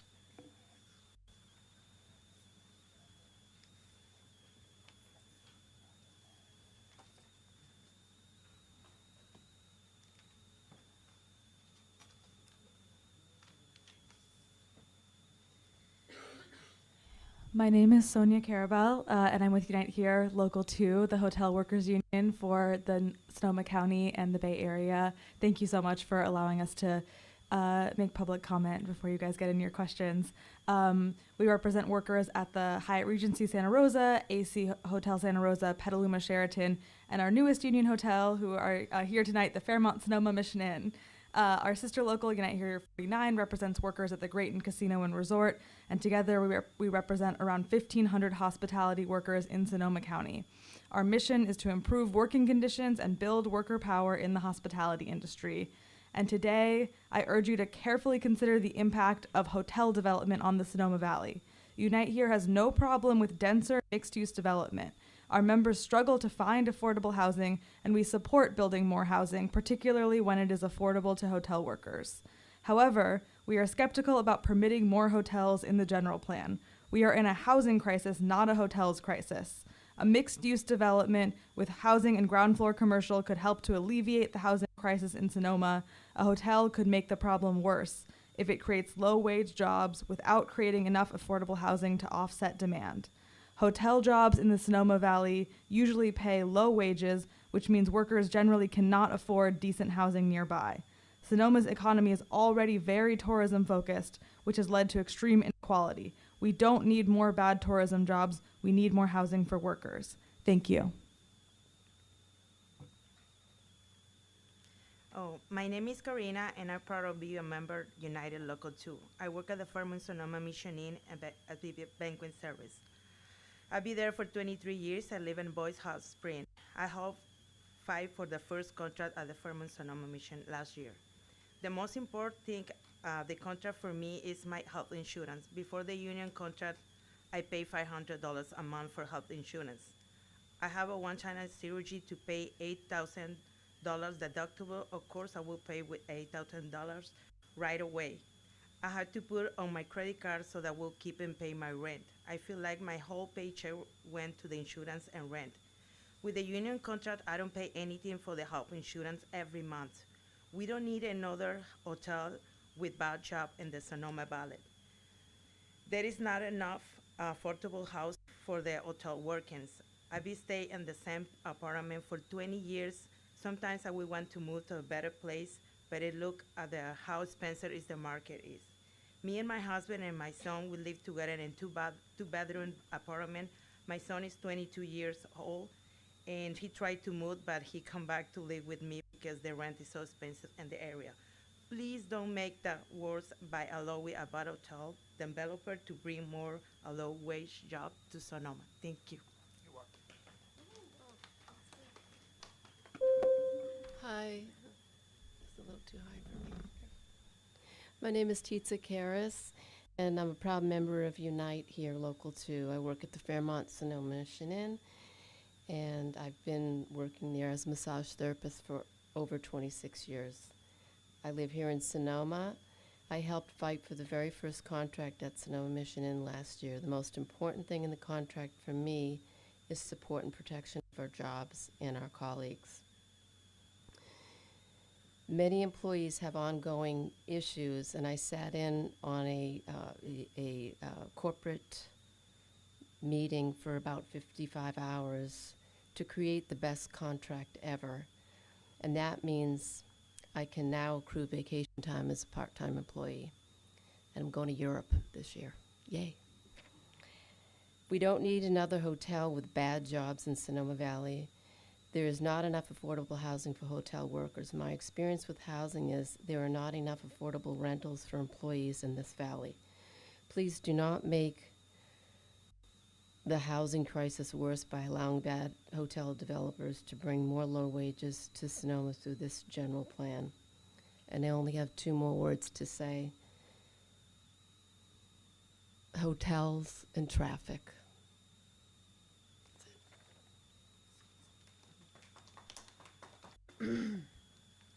Hello. My name is Alex Treadwell, and I'm a member of Unite Here Local 2. I work at the Sonoma Mission Inn as a massage therapist, and I've been working there since 2000. And I live in Sonoma County. I help organize the union at Sonoma Mission Inn. We won our first contract at the Sonoma Mission Inn last year, and the most important thing to me is consistency and fairness. In the past, we've had issues with favoritism, and now we're pushing to have equal treatment for everyone.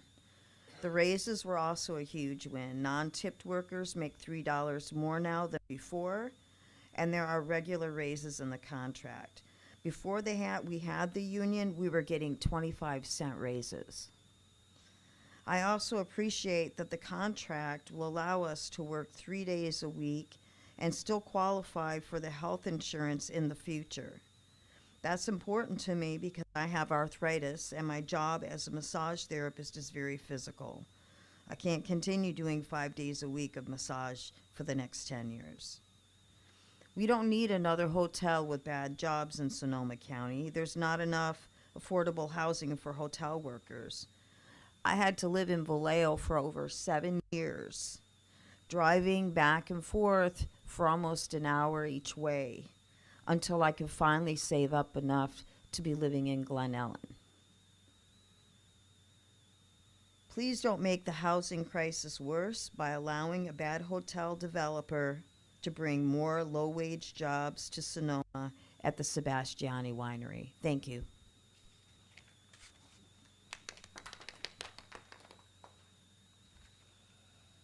Hola, buenas tardes. Mi nombre es Nélida.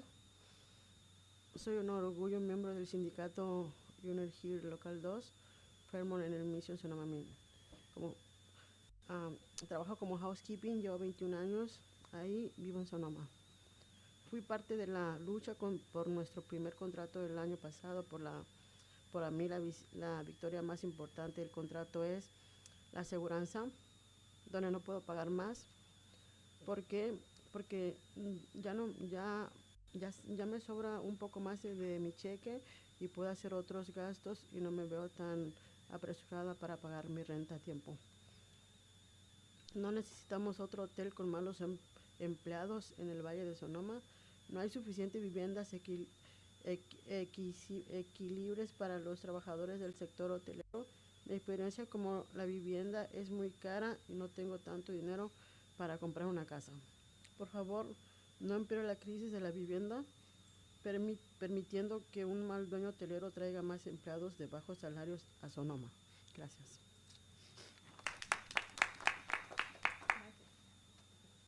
I'm going to translate for Nelida, if that's okay. My name is Nelida, and I'm a proud member of Unite Here Local 2. I work at the Fairmont Sonoma Mission Inn as a housekeeper. I've been there for 21 years, and I live in Sonoma. I was part of the fight for our very first contract last year, and for me, the most important victory of the contract was the health insurance. Now I'm able to have a little bit more of my check left over at the end of the month, and I don't feel so pressured to pay my rent every month, to be able to make my rent on time every month. We don't need another hotel with bad jobs in the Sonoma Valley. There's not enough affordable housing for workers in the hotel industry.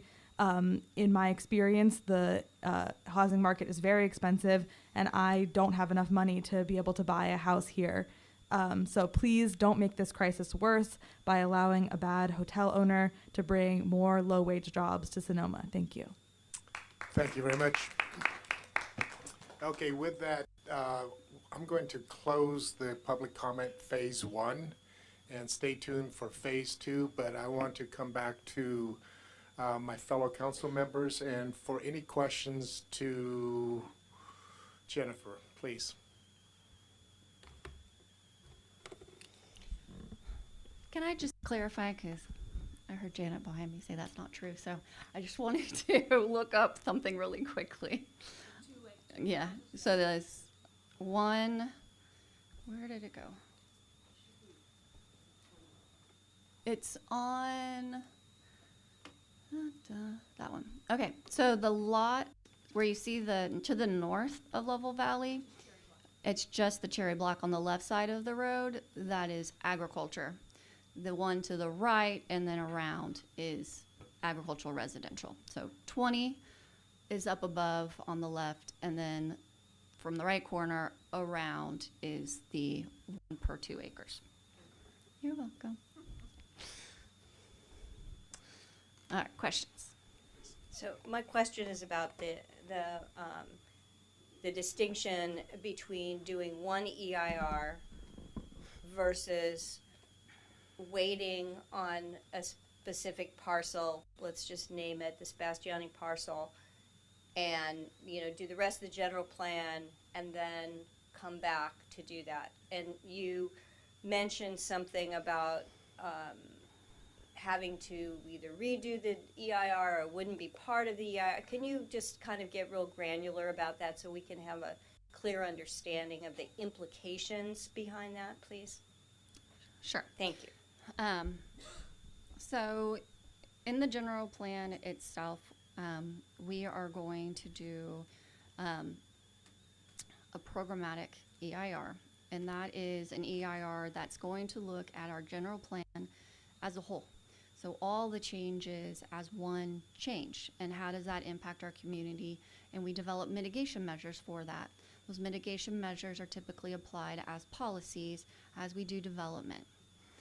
One of the findings that have to be made when we do discretionary approvals in development, we say, is it consistent with the general plan? So that's part of that. So is it consistent?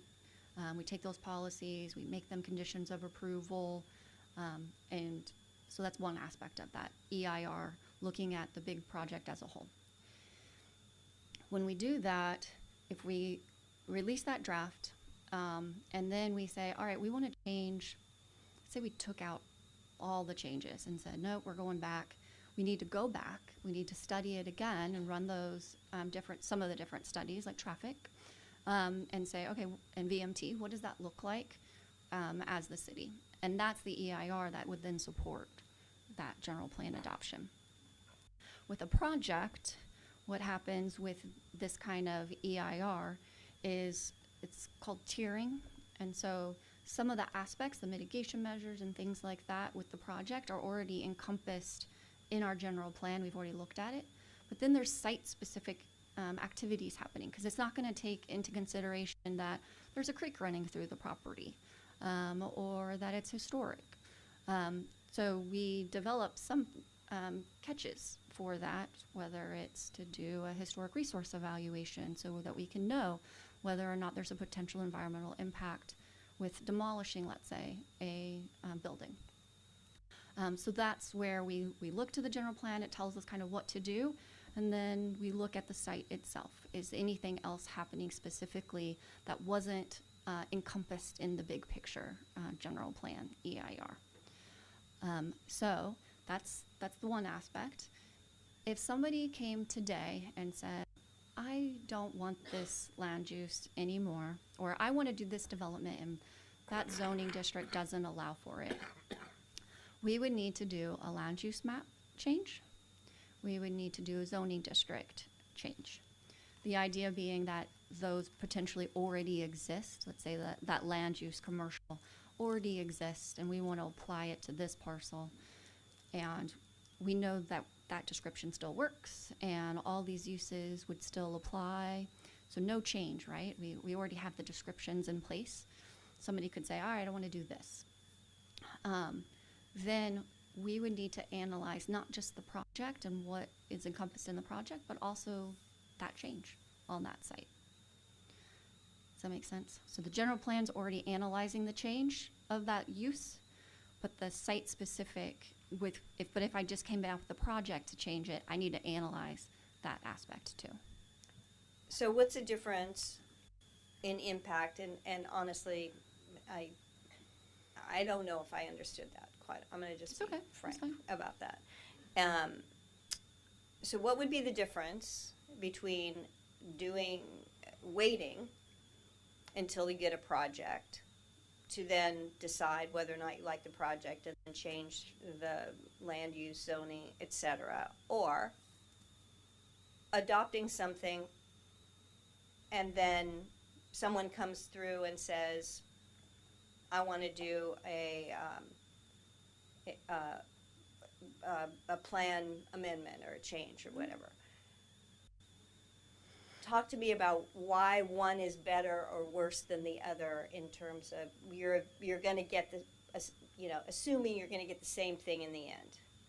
So I would never assume that I'm going to get the same thing in the end. Well, just for my supposition, let's just play pretend. The idea being that with a general plan amendment, you're stating this is what we want as a community. And then with a development code being created around that or applied to it is we want to see this. This is our goal for this area. The other aspect is somebody's coming in and saying, I want to do this here. That's the main difference between that. It's still going to have an environmental review of some sort. Don't know what that looks like. It depends on the project itself and what the changes are. And there are costs associated with that as well on the applicant. We're in the process right now of saying this is what we want to do to meet all these goals that we have.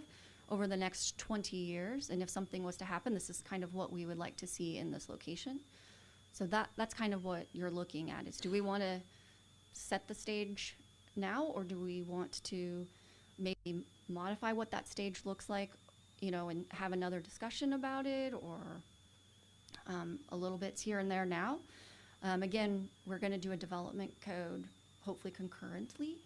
And then, or just, let's just wait and see what somebody submits and applies for. Would there be an impact on any of the other projects that we are wholesale in agreement of? Let's, you know, for example, the overlay near the Congregational Church, for example. Would that in any way be affected by action or non-action on adopting the general plan? Piecemeal as opposed to all of it at once. So the general plan, the things that are affecting timeline right now are going to be the release of that general plan and the EIR for that regulatory timeframe. And so if we are still having discussions about what that looks like on the land use side in a general plan, that's that timing that then delays an EIR being released. Or we say, in general sense, this is what we want to see. Let's release the EIR and see what it says, and then we can make decisions based on that, or the development code to move it forward. The end goal being, yes, it would time delay if there's other projects in play, potentially with some of these different changes that would be occurring throughout the city as a whole. So this one aspect of it, depending on how much time wants to be placed in refining what that looks like in a general plan versus the development code, that's where that delay would come in.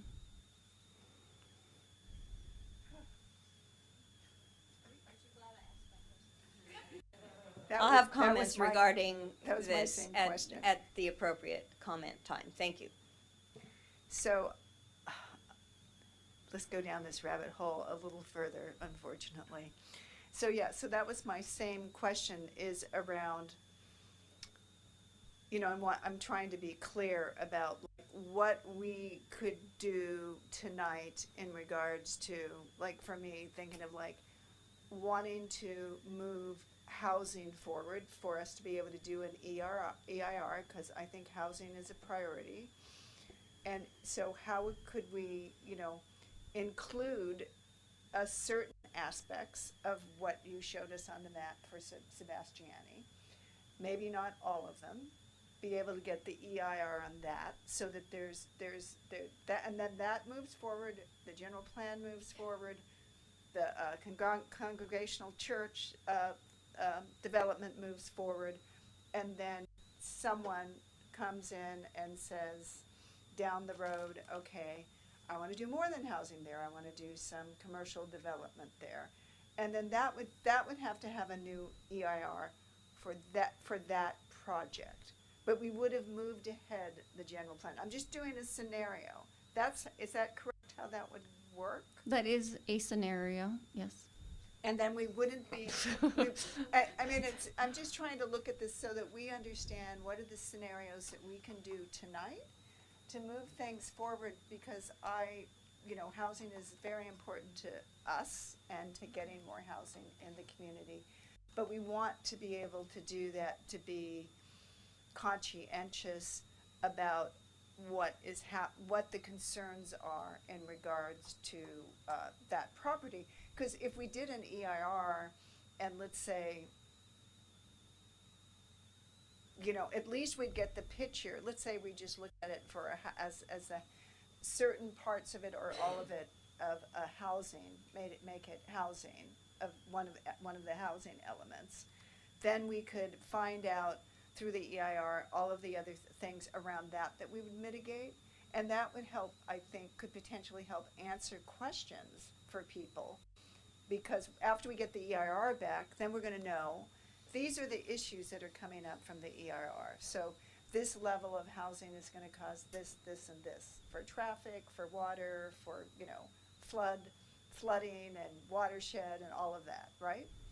So we'd get some information You wouldn't back. necessarily get to a refined level, like especially around stormwater or anything like that. It's going to be project-based and site-specific.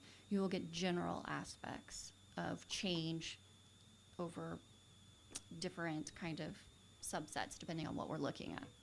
So I just want to preface that is that you are looking at an overall city impact in an EIR, and we do call out, like, if there's an increase in the number of units in an area, we'll say, okay, and generally in this area we'll need improvements.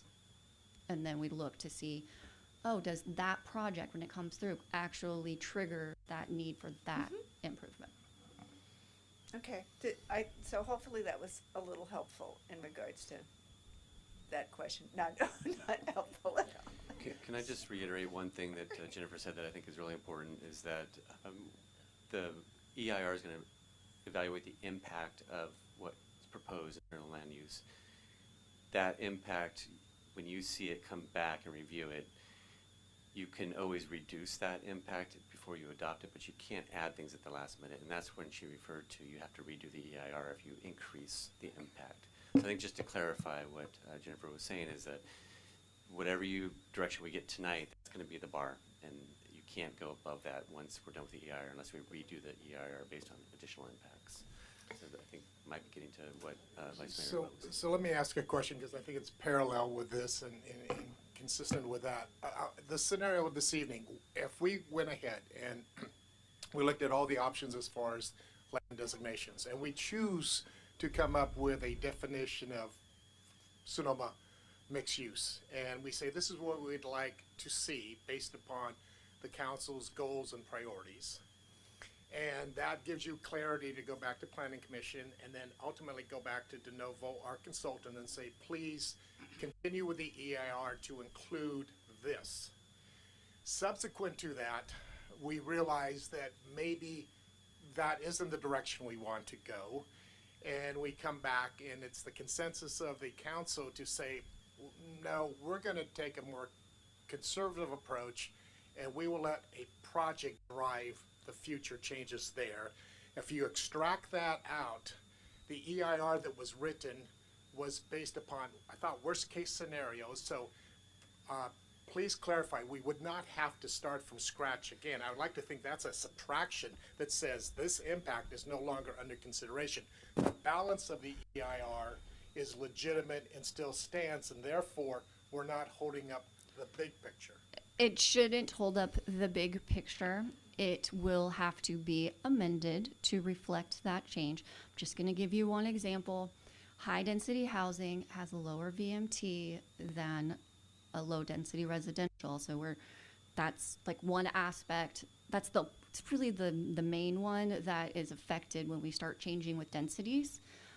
So I'm just showing that as an example. It will trigger a change to that EIR. The amount of change from what we study to where we end up determines how much that EIR needs to be restudied or rewritten. But just in simplistic terms, right now the Sebastiani property has a density of, based on wine production, limited residential and agriculture. So the vehicle thing there is pretty nominal, pretty low. We come back and we say, no, we'd like to give consideration to this designation that would include X, Y, and Z. We know that that's going to include the additional vehicle miles. So with that, the EIR is written, and so that's a scenario that would say, here's the impact.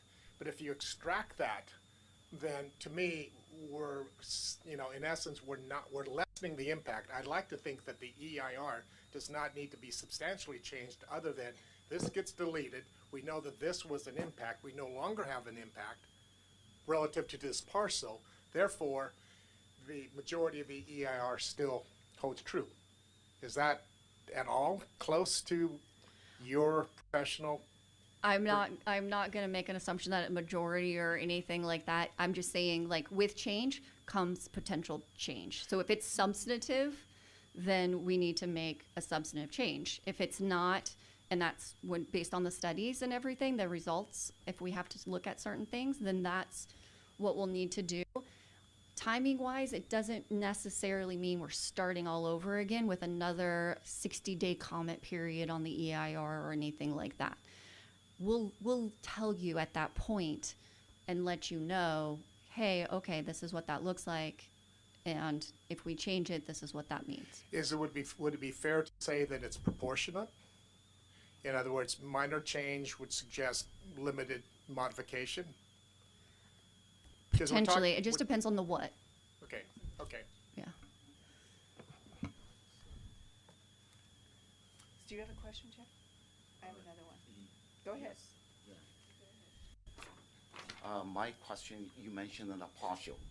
When we carried out, or when we are doing EIR, and what kind of method we can use if we subtract certain parts out of the general plan, how we can measure what kind of the impact in some way to affect that area as a whole. So when we do a land use change, obviously those changes in that area are going to affect that area. But we look at it as a whole in the general plan because we're looking at a citywide document versus a project on this parcel, and the change that's happening is very specific, and we're going to look at that separate from a general plan. That's why we look at it as a whole. There are components that are looked at in an area of, so it's a level of specificity I don't know if I want to go into, but an example would be what's called a TAS. It is where we start looking at traffic and specifically VMT in an area. It's a different type of artificial boundary, and we look at those. So that's where I was going, big city picture, and then depending on what we're looking at in the EIR, sometimes there's a different area that we're looking at. Okay. Thank you.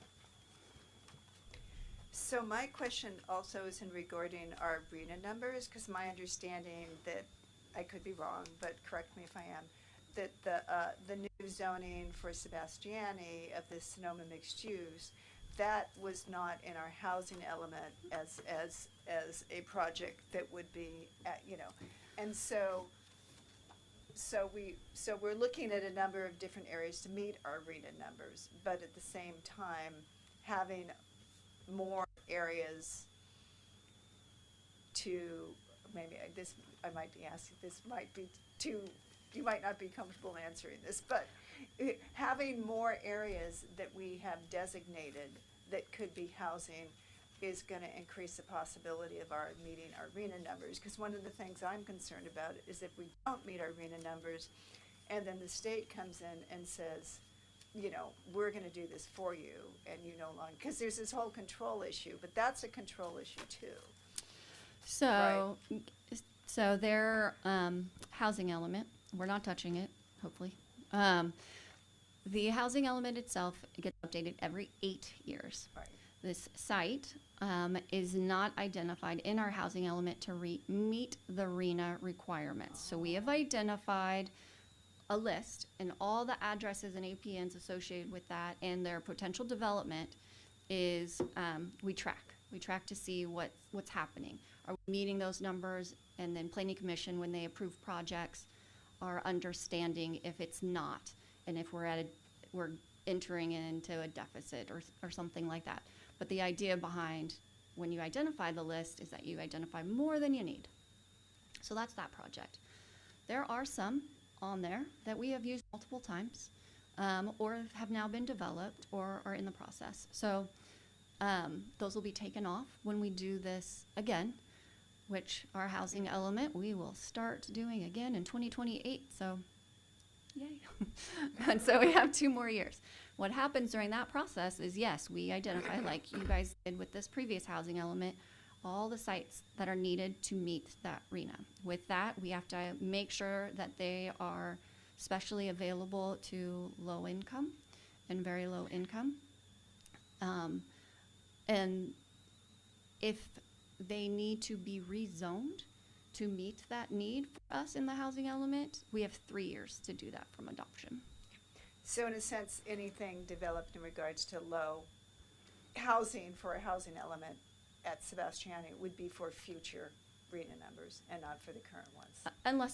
Unless something was adopted and was approved. So every building permit that we issue in the city counts towards our RENA, regardless if it's on our sites list. Oh, okay. The sites list has Okay, to be good. done as Yeah. by the requirements of the housing element. We have to identify these sites and track them. Got it. But every building permit we issue, we track. Every ADU, we say, all right, that's a new unit. And under the ABAC study, we can say that 30% of them meet our moderate income. And so we check that box. And you'll see that on March 18th. You'll see all that. All right, okay. I think I'm done with For- my questions. All right, thank you. Following this question, also I want to know what is the consequence, a legal consequence, if we are not compliant to meet the RENA numbers, and what is our current numbers, RENA number for next? I think we are carrying out in 8 years. I will give you that number on March 18th. My staff is working on that to get the numbers going. So we're finalizing that staff report and we'll get that to you. And we can talk more about what the penalties are for not being compliant, but we're fine right now. We don't know what happens at the end of the 8-year cycle of what you don't meet. We're not quite sure what that looks like yet, but we're going to look at San Diego because they'll be first to deal with that. Any more questions, John? Just to make sure I understand. If the zoning, hypothetically, if the zoning remained agricultural in the Sebastiani property, and somebody wanted to take a shot at developing it down the road, they would submit an application. It would have to go, I presume, to planning. At some point, they would have to do their own EIR at their expense, and there'd have to be a rezoning if they wanted to make that do a hotel. It would go to Planning Commission and City Council. Okay, all right. But it could be done. Mm-hmm. Under- Changing the general plan, which you can do 4 times a year, Okay, is a legislative decision that's in the council's discretion. all right. And then along with that, you would change the zoning ordinance, which is also legislation that requires council. Okay. So there, and as you know, changing an ordinance, that takes 2 readings, so there's additional time involved for those types of projects. Okay, thank you. So just a summary in the end, then what it ends up being is time and money for the developer, if I'm correct.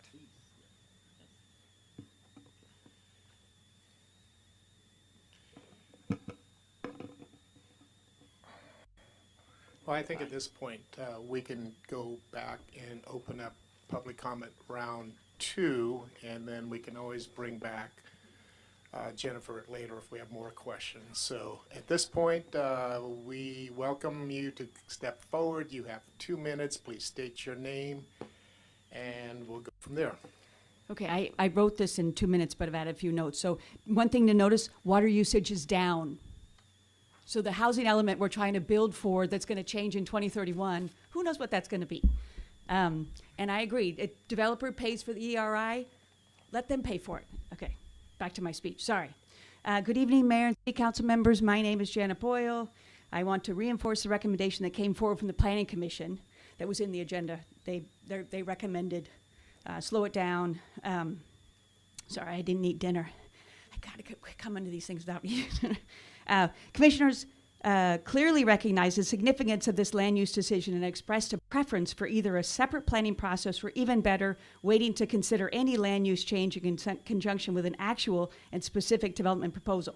This is a prudent and thoughtful approach. The Sebastiani property is made up of 19 parcels. While that may not be the most efficient approach to manage them individually, it is the most responsible approach for our city. Good planning is not about efficiency alone, it's about precision.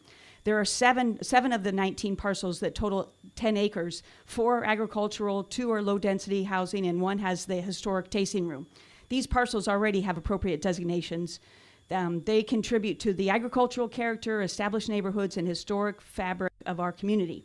There has been no demonstrated need to alter them, those 7. There is no urgency that compels the city to apply a blanket land use change across all 19 parcels. In fact, absence of a specific proposal, there's no requirement to change any of them. By adopting a broad designation, the city would be setting development expectations before knowing exactly what is being proposed. Once those expectations are established, flexibility is reduced or essentially eliminated. Reference the city mayor of St. Helena just last couple weeks ago was deeply disappointed that he had to approve something because that did not meet the city needs because it exceeded the housing element. Sorry, I just need 15 more seconds. And Jennifer said at the last planning meeting that unlimited concessions and waivers and could be given to a developer, and a 50% density increase, which means you could go from 25 to 37.5 units per acre, and we wouldn't even be able to review it or edit it or decline it. Okay, sorry, I'm going to keep going. Let's see. Okay, this is not about resisting thoughtful development. It's about applying thoughtful planning. I respectfully urge you to follow the Planning Commission's guidance and refrain from imposing a blanket land use change across all 19 parcels. Thank you.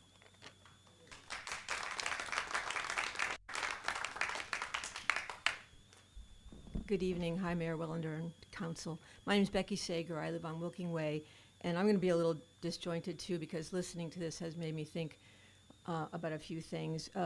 Like Janet, I was at the Planning Commission meeting and have been involved over the last year or so with a group of us who are very concerned about reasonable development on this space, not no development. We know something's going to go there. But the big concern now is that Sonoma mixed use is just too broad. It cedes control. It cedes the city's control over what happens there. You could have high-density housing across the board and state law imposed on top of it. Just because there's a nice proposal somewhere on the table doesn't mean that's what's going to happen. And 5 years down the road, anything could happen. And I think that really resonated when I listened to the Planning Commission. It doesn't provide adequate guardrails for the city. One broad designation doesn't address the priorities that have been repeatedly voiced by the community and in the meeting on January 14th. Every single concern that we've had came out in the table exercises that they did with the community. We talk about what the community wants and what this property will look like. Well, you know, when you look at a wide open designation, it doesn't take into account a lot of risks. Fire, evacuation, and safety. The safety a study that was most recently done that you all looked at, again, it was programmatic. It didn't look specifically at Sebastiani, but almost every choke point was right there. When was the last time you tried to drive over the 4th Street Bridge? You put 25 or 37.5 units per acre on that property, people will die trying to get out of there. The water use, the sewage capacity, the loss of agriculture and green and historic buildings. To take 6 acres that's currently historic vineyards and green space and let them be Sonoma mixed use, every single person that turned in, from the community that turned in a plan wanted to keep that green space. So what we're saying is, please consider options. I understand that the EIR might create a process issue, but let's not let that take away from this brilliant place that Sonoma has and making sure that we do it right. I'm not a planning expert, but lots of people have said, let's consider a special planning area designation that provides options and guardrails and lets you look at parts of the parcel separately. Let's look at what, at a minimum, keep those 2 parcels green. Every single community member asked for that. The maximum density, instead of 25, let's make it 15, so at least you can say we have some control over what goes on. And the minimum, let's make it 2, just let's make it low density. And let's provide a specific definition of mixed use. Over 1,400 people now have signed the petition that you can get to if you go to savesonoma.org, our little website. It lays these things out very clearly, and link to the petition and look at what people are agreeing with. They're saying, please stop and listen to the community and let's do this in a sane way. And that's what I would ask us to do, figure out a way to make this work.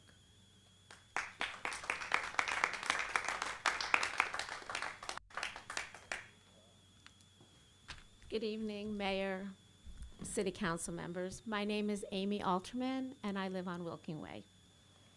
I've participated in a lot of meetings with the planning session as well as the January 14th community outreach session regarding Sebastiani. I appreciate the significant work that has gone into this update. Because this general plan will guide Sonoma through 2045, the land use decisions we make today will have a profound and lasting impact. Regarding the Sebastiani Winery parcel, I respectfully urge the council not to apply a single Sonoma mixed-use designation across the entire 20-plus acres, not now or any time in the future. This property consists of distinct sections, each serving vital community functions. The vineyard south of the bike path and west of 4th Street East provides critical agricultural open space, strengthens our community's climate resilience, and preserves the integrity of a key pedestrian and bike corridor.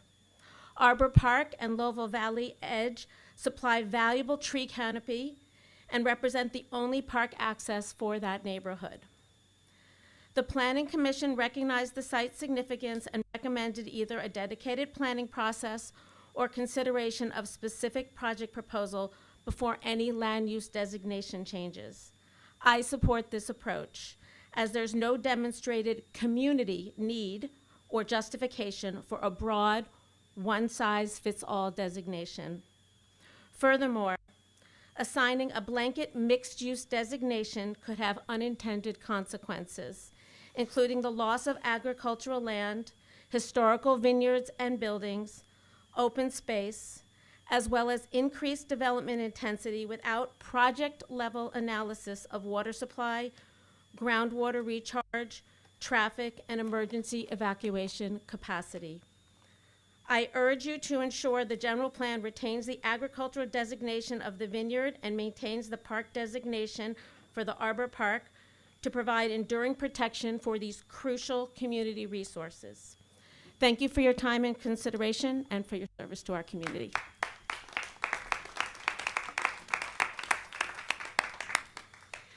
I would just replicate what she said because she said it so eloquently. So I'll make this as short as I can. My concern is. Name? I'm sorry, name? My name is Jean Oliveri. Thank you. And I live on Brazil Street. And I'll mention that the specific concern, in addition, that I haven't heard yet, so I just want to add on to what everybody's comments are so far, is that in this particular area, it's also bordered by county. And that is the sphere of influence. And we haven't really discussed that. But by setting a precedence of rezoning what is in the city, we are completely adjacent to Cherry Block Vineyards, which is county. And nobody's discussing that, but they are owned by the same person. So now if you're going to change everything at the city level and rezone, if I were that owner, the next thing I would do is come to you and say, you already set a precedent on half of my property. Why wouldn't you do it on the other half? And they would go to county. And I have a feeling we're not looking at the whole city and county proposal here. We're just addressing city here. And I would urge us to look at the sphere of influence, which is the adjacent Foley Sebastiani properties that are next to the ones that we are considering rezoning. Let's not set a precedent that is so restrictive that we fall into having to rezone those as well. Thank you.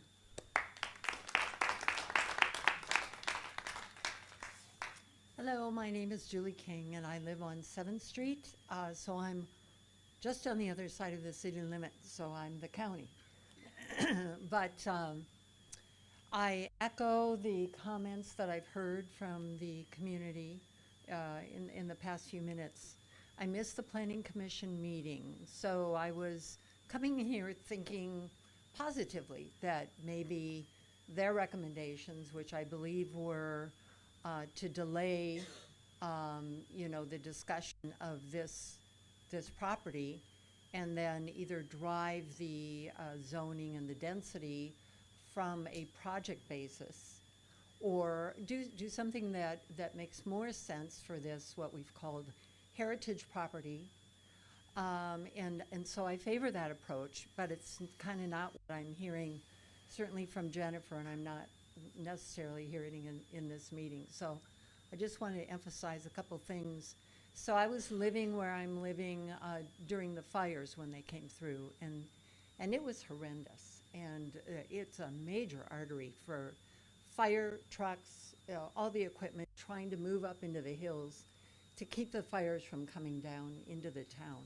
And our house is kind of on the corner, and we could see the fire trucks driving up into the hills, and it was intense. So to add more housing, even higher density on that property really concerns me. And I'm also very concerned about the, I guess this would be city water. But I do see the aquifers being affected out in our area. We've had new wells all the way down the block, including ours, and we see the water levels dropping. So I just think there's a lot of impact, and if a developer comes in and they have a plan that makes sense based on the input and what's appropriate for that area, then so be it. And if they have to do an EIR, and that's part of what their cost is, I think that's the best approach. So I just want to put in my comments and my point of view on that. Thank you very much.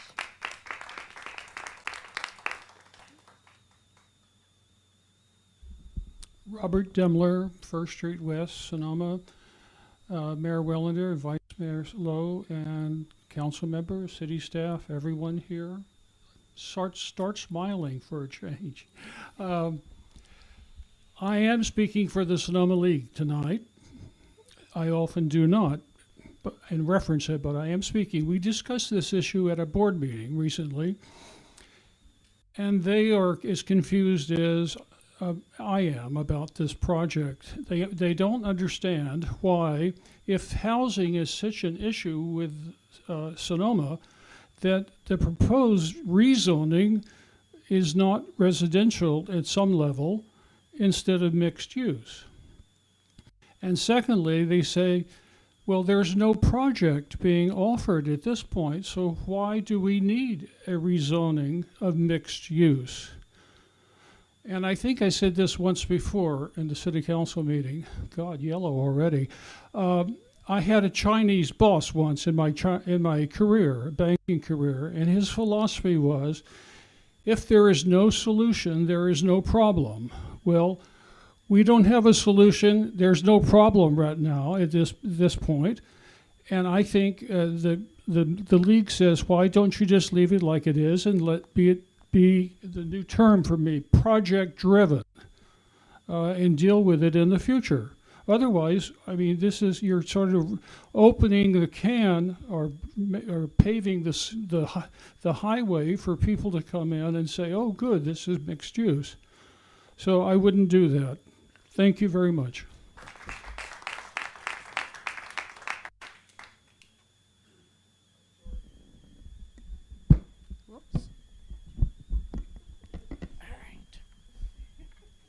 Wrestling with Mike. Good evening. My name is Jeannie Schramm. I live on Garricky Road. Much of what I wrote here to say has been said by other people, admirably, extemporaneously, I might add. So I'd like to just give the headlines for those considerations, and also to point out that at the Planning Commission meeting, all the planning commissioners were in agreement to not proceed and going ahead with this. And so I do want to call your attention to that. Number one, to use city finance reports and the state-county designations to prioritize fire and evacuation safety. This property is located in a designated very high fire zone, number one. Number two, 4 of the 8 roads identified as choke points border or are the only evacuation means available to all of the hundreds of residents who live north of this property, of which I am one. Our safety is directly impacted by the additional foot traffic and obstacles to emergency vehicles being able to come and help us. We would literally be toast as we sit in our cars, not being able to get down our road.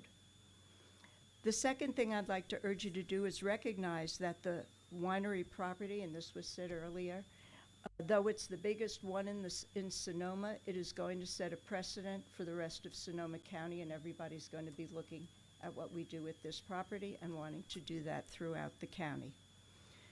Number 3, I'd urge you to honor the key points that are identified in both the formal city planning documents and the community survey that was conducted to preserve Sonoma's character and spirit.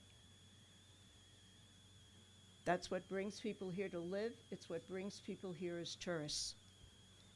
The only housing that we feel might be appropriate would be low-density, cottage-style senior housing that could address not only the interests of the community, but many of the residents who live nearby who could downsize and still be able to stay in their neighborhoods. And I might add that market housing is going to produce, just like we've had on Garricky Road, speculators who come in, they're going to buy it, or they're going to be vacation homes. It's not going to do a lot to increase the available housing at any level, really, to existing residents.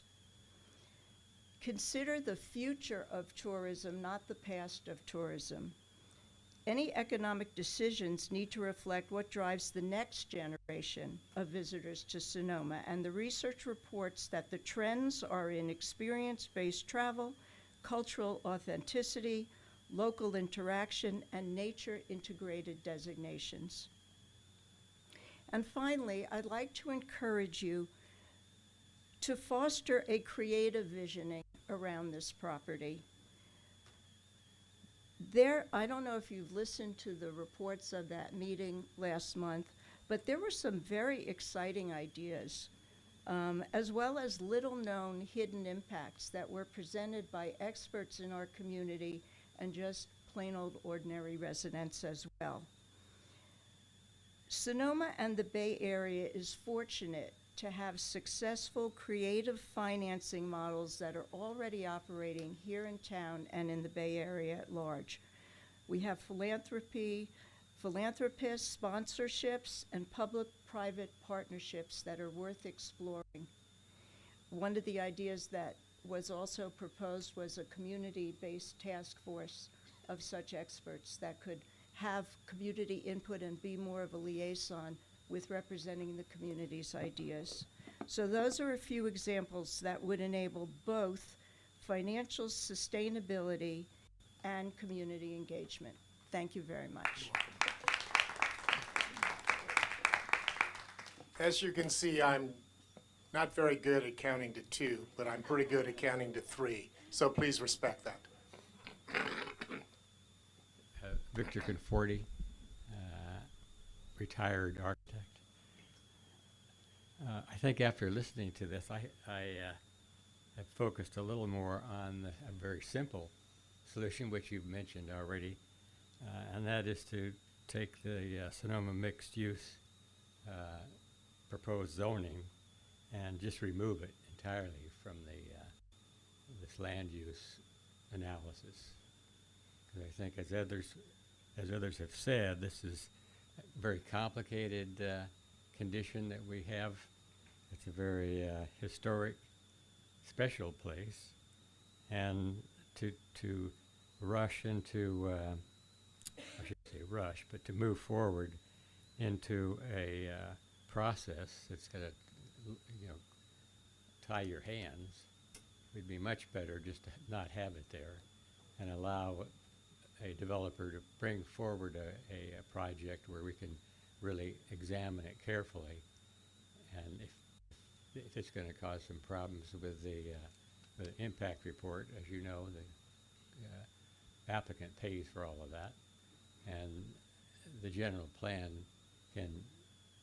can be a overview that I don't think would be create any problem for our general plan. So, thank you.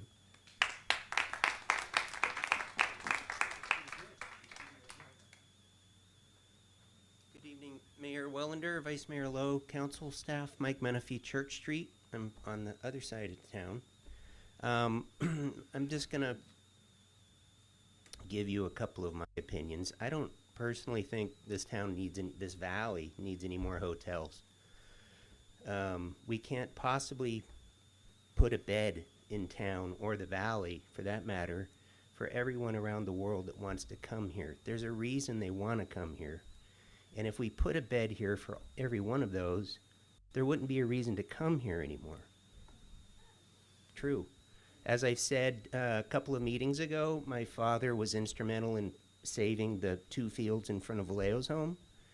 The state was very close to selling out to contractors during a state budget crisis. Imagine what that side of town would look like if those were 2- and 3-story condominiums right now. That's what could happen on this side of town. Streets can't handle additional traffic. We have 1 reservoir in the county. We're going to have some problems 10 years down the road if we allow this stuff to keep going in. So anyway, that's just me. That's Mike Menifee on the soapbox. Thank you.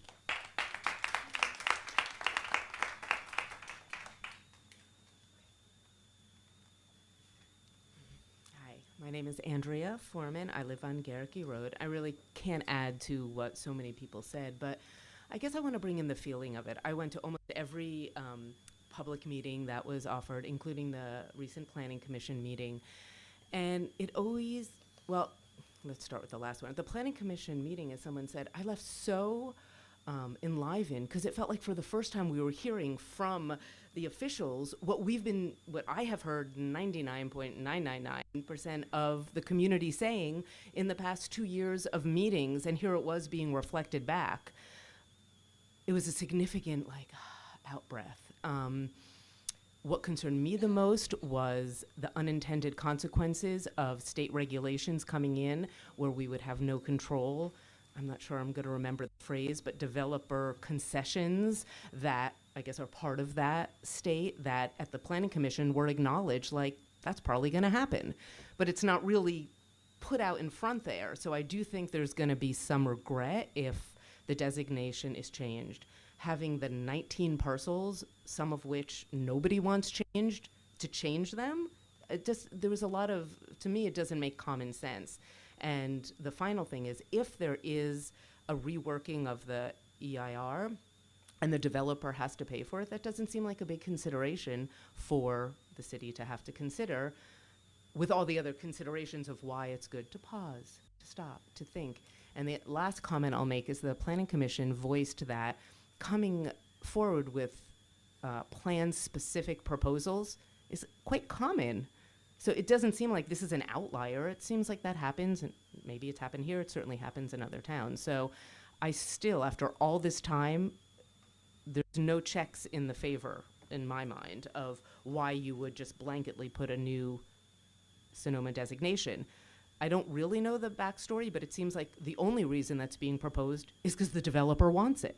So, if there was some internal Sonoma talk about something, I might change my mind, but I don't know. It feels like a developer usually has these things for their profit, which I'm not against people making a profit, but that's certainly their consideration, and I don't think it's yours, and it's not ours. So, thank you very much.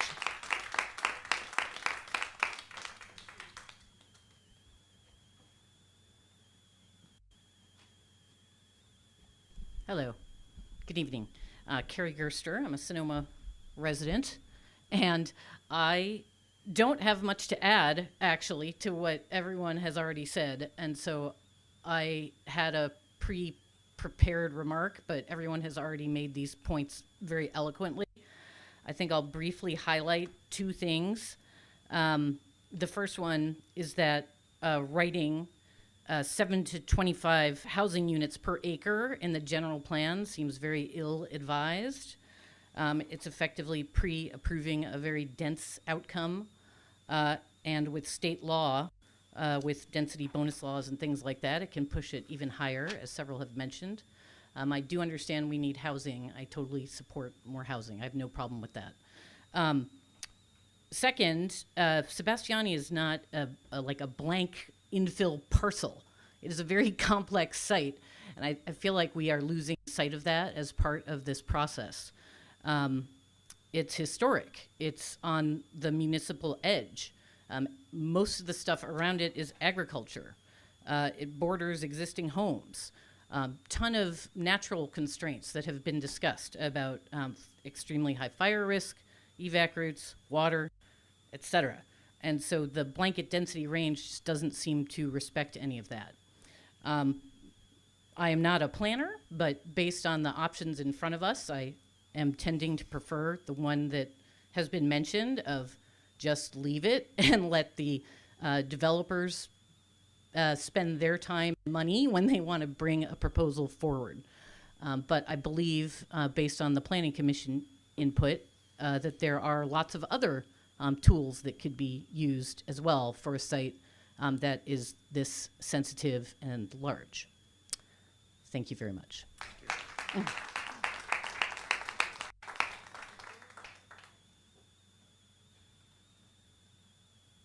Good evening.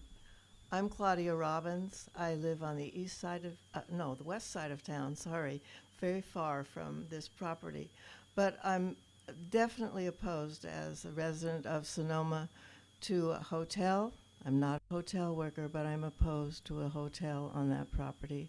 And I'm definitely in favor of housing. We do need housing, and housing that's affordable, not, as someone mentioned, housing that is purchased for speculation or by people out of town. We need, and you all know, we need affordable housing.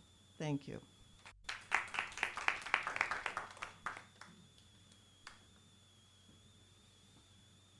Good evening. My name is Ray Schick, and just one additional comment, along with what everyone else has been saying, is that, along with a general plan or a land use plan, which is a long-term planning strategy, should be an economic analysis of the plan and the proposed uses on that plan. The strategy of where commercial should be is a citywide decision and consideration, not just a local site consideration. If you think about some of the challenges we're having in the downtown area of driving enough commerce to keep stores open, or adjacent hotels to the downtown, which would drive foot count, it's a consideration of economic viability for the city overall, and should be considered as an economic analysis along with the AIR analysis and the historic analysis. So I think the idea of maybe stretching out the process to do the right kind of analysis would be the right approach. Thank you.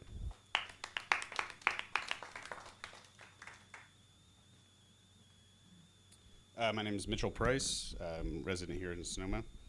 Good evening, Mayor and council members. I'm an architectural designer and a lifelong Sonoma resident. Over the past couple weeks, I've spent some time studying the Sebastiani property, speaking with other community members about the role this site could play in Sonoma's long-term future.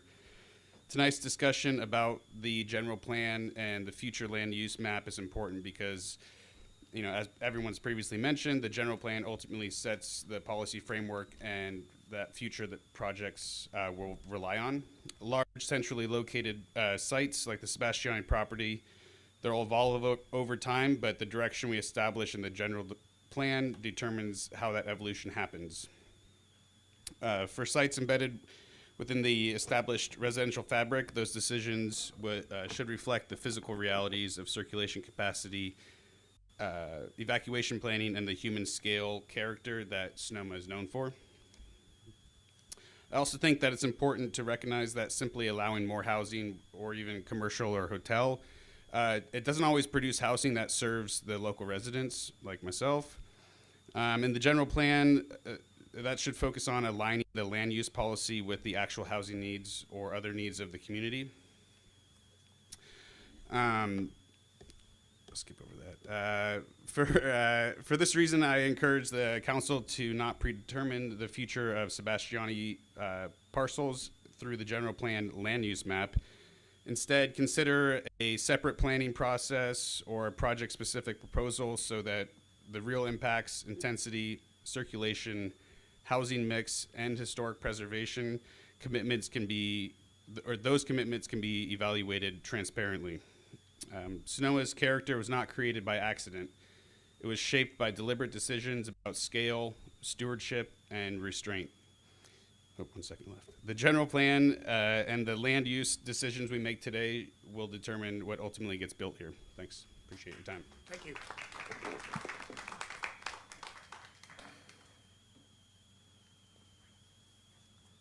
My name's Diane Duvall, and I have nothing further to add. We've had a lot of fine voices. I just want to thank you for taking the time to listen and to consider voices from your community.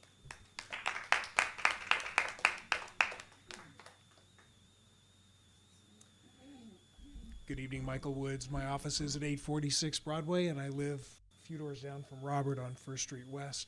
I agree with his comments and the league's and Vic's comments this evening. A couple of quick points. So I know you've seen the letter that I sent you. The concern that I had was that if you adopt a high density figure in the Sonoma mixed commercial designation for the Sebastiani property, you could end up in a circumstance where with density bonuses and state law provisions, a project would come through at a very high density, ministerial rather than discretionary, and exempt from CEQA. And that's my concern and my client's concern, is that you could put yourselves in that position by ultimately adopting a high density residential designation for that property. There's nothing at all unusual about a developer-driven, project applicant-driven EIR funded by the developer with an application for a general plan amendment and a zone change. It happens all the time for your consideration.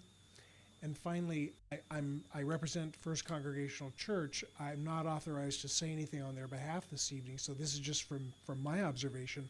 I don't see any reason why, if you carved out the Sebastiani property from a general plan land use change, you wouldn't just be able to proceed with your general plan adoption regardless of that, and I don't see why it would slow down an affordable housing project on our site at all. Thank you.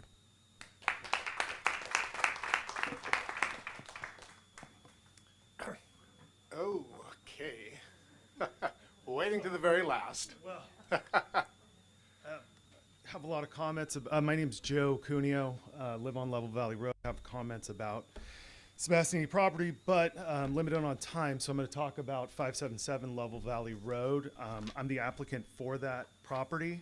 I got the feedback from the commission a couple weeks ago that half-acre lots are a big concern of theirs. I don't want half-acre lots there. My objective of the whole application was to split the 7 acres into 3 equal parcels. The challenge that I had is, we saw that with the zoning code, there is a ag, which is 1 for 10, and then it goes to rural residential, which is 1 for a half an acre.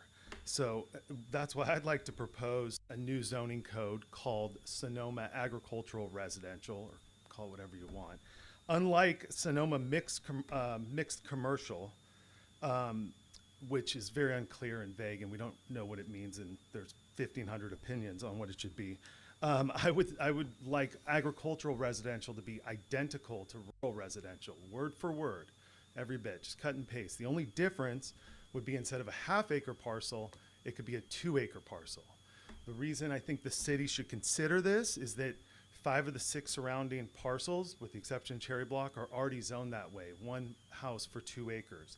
It also would give the city a tool for future upzoning for possibly agricultural parcels in the city limits, or there's a lot of talk about annexing stuff south of town, and this would be an option for that. Wanted to address some of the Planning Commission's concerns with the rural residential, and how I think keeping this new zoning in mind would look at things a little differently. Sewer and water, it's there. Water's right at the street. Sewer's down at Wilking Way, pretty easy.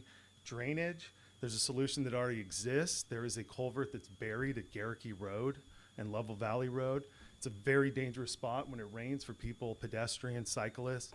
That could be pretty easily freed, and water would work its way down the north end of Level Valley Road. The aquifer and recharging of wells. This worst case scenario would be 3 houses that we're talking about being built on very large lots. They're over 2 acres. They would be required to hook up to city water. So I don't think that'd be a big issue. Edge condition, all the surrounding parcels would already be zoned the same. And actually, if you go further east, they're all half-acre lots on Nut Tree and Apple Valley and Apple, well, I'm missing somebody, but they're all half acre. And then agricultural concerns, losing agriculture. The other, again, I have no intention of, having the agriculture removed from the property. It may not be grapes forever. May go back to being sheep or cherry trees. But as long as I'm alive, that's my intent. I don't want houses there. But I could die. Worst case scenario, who knows? My wife would probably sell it and move to Miami with a guy half my age. I don't know if she's watching. I'm just kidding, honey. But even if that happened, worst case scenario, it would look like Grapestone, which I think is a lovely development. I was just there this afternoon. Grapestone has a bunch of old grapevines. So anyways, I think this would tie in with the rest of the neighborhood. I really appreciate you giving me some more time. Be a good tool. And yeah, that's it. Thank you. Thank you.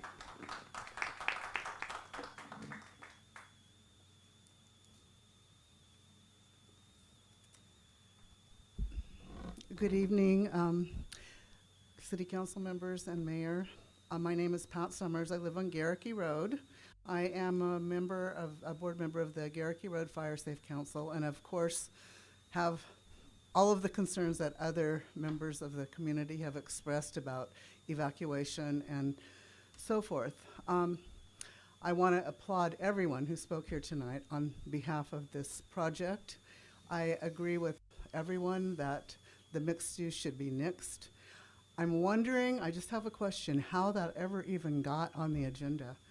I feel like it was a little bit of a push and people didn't know how to react, and the community members that were very involved for a long time did not feel like they were being heard.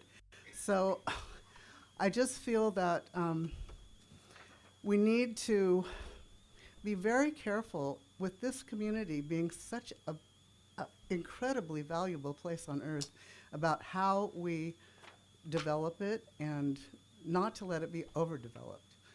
It is a beautiful place, and of course we need housing, but we do not need any more hotels. Occupancy is under 60%. I'm in the hospitality business. There are big changes in visitor directions, and it's something that we have to deal with, and it's not an easy fix, and it's something very important to our community, our tourism.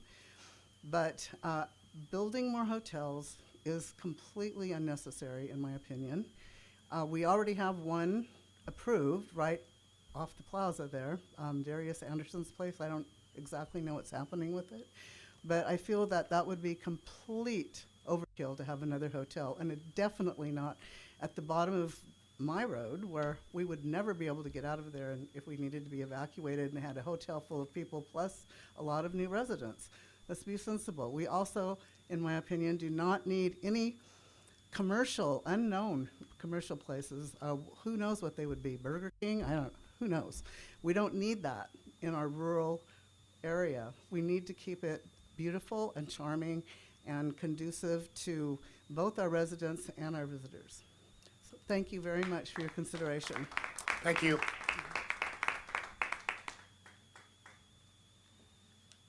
I'm Connie McCann. I've lived in Sonoma most of my life and on Garricky Road for 48 years.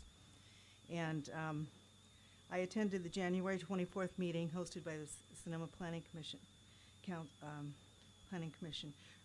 regarding this. And we were asked at that meeting, with no warning or opportunity to plan or prepare, to color code maps of the property indicating what we wanted.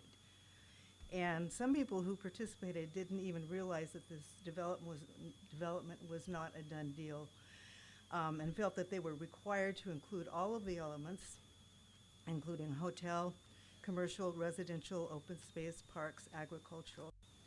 A representative was at each table to facilitate the project, and they were to remain neutral, but some unfortunately used their influence to encourage the inclusion of a hotel and commercial businesses on the maps, indicating that is what everyone wanted. I've heard from some attendees who felt that they were strongly influenced and that including the hotel was pretty much insisted upon.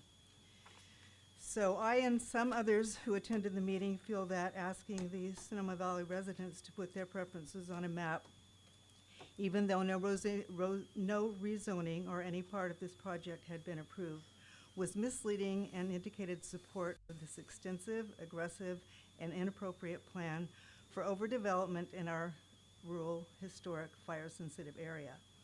I encourage everyone to join the fight against this development and the efforts to, especially against the hotel. Building a hotel and adding commercial businesses on the Sebastiani property is of particular concern.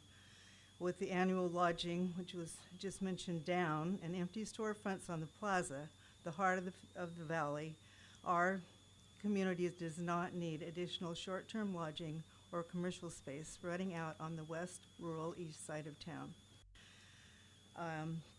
Anyway, I left that meeting feeling that submitting those maps was a big mistake. I was concerned that they would use to promote the development of the property and indicating that that's what the community wants. So thank you, and that's it. Thank you.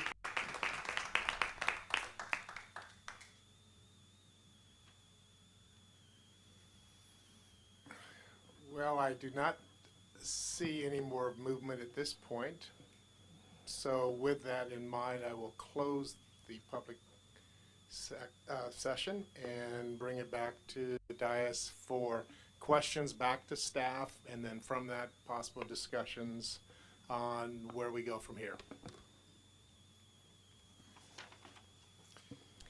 Can I jump in and ask you a few questions for clarity purposes?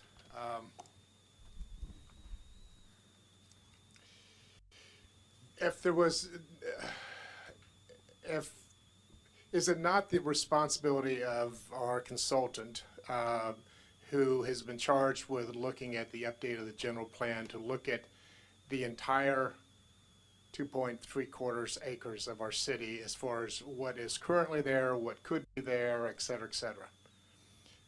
So in other words, if an individual hadn't come up with an aspirational concept that seemingly has been seen as driving part of this, would not the consultant been expected to look at the Sebastiani property as it is, and given his perspective professionally of, okay, this is what it currently is, here are some options, or I just need clarity on whether or not that would have happened regardless.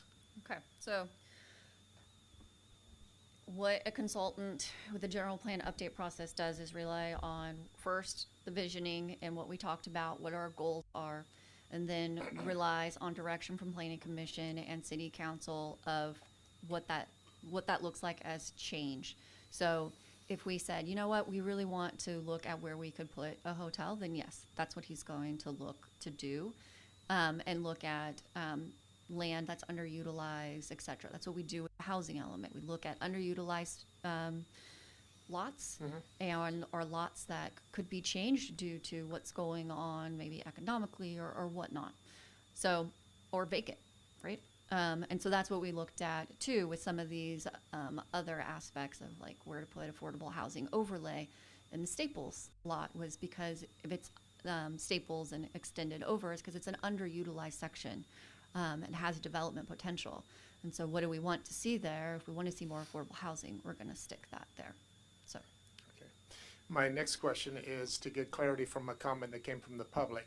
The Cherry Block is in county, and the Cherry Block is not within our sphere of influence, I don't believe. And so the suggestion was that should we set a precedent, then we're going to be vulnerable to see something that's very historic and cherished by many, including the man speaking into the microphone right now, that it all of a sudden would become high potential for development. Could you tell me what the process would be if somebody, I believe it was suggested that the current owner might feel, because a precedent had been set, that he might want to jump to the next zone. What would be that process in order for him to, say, turn it into housing? Same as ours in general, in the sense that they need to do a general plan land use change. They're undergoing their general plan process right now, which is probably going to take 10 years, to be honest, probably. Sorry. But, you know, that's Santa Rosa took 5, so I'm just being realistic. And and then Boys, we haven't even finished their specific plans. So what happens is through that process is we have opportunity, just like they do, to respond to our changes. We respond to theirs as well in their environmental documents, and we bring up concerns. We have in our general plan also policies around 8th Street, not in our community, but we do have a desire for 8th Street to still maintain its economic vitality. So any changes that would happen in 8th Street, I have the knowledge based on our general plan and how I would respond in a comment letter on something like that. So they're going to go through the same steps. They would still have an EIR to analyze that change. The difference is in our city, we have our water, right? And we have our urban growth boundary. And so that is one key difference in outside of our boundaries is how that water distribution. I don't remember exactly how that water works right there. That would be a Public Works water question of how that water works. But my understanding is unless it's like 100% affordable, we would not take it on and serve it water. So it would have to be annexed into the city, correct? To be served water, I'm not going to speak, but I know that we do have a couple of grandfathered areas of the community, outside of our community to the east, that are part of our water system. But my understanding is any change of that would require 100% affordable project. Yeah, I think with the urban growth boundary that the voters approved through 2040, there are exceptions for when we can provide out-of-area water services for like the Thornsberry district and stuff.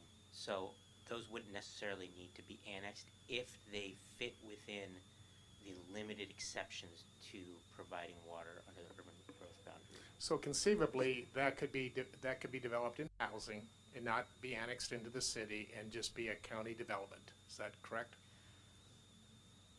I think there's some potential, but it's very, very small. Okay.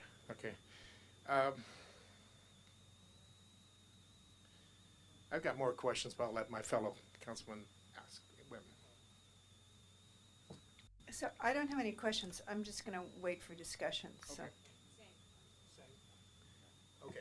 Do you have questions or comments? Yeah, my question is because this process seems like a little bit complicated, and people need to have the time to fully understand.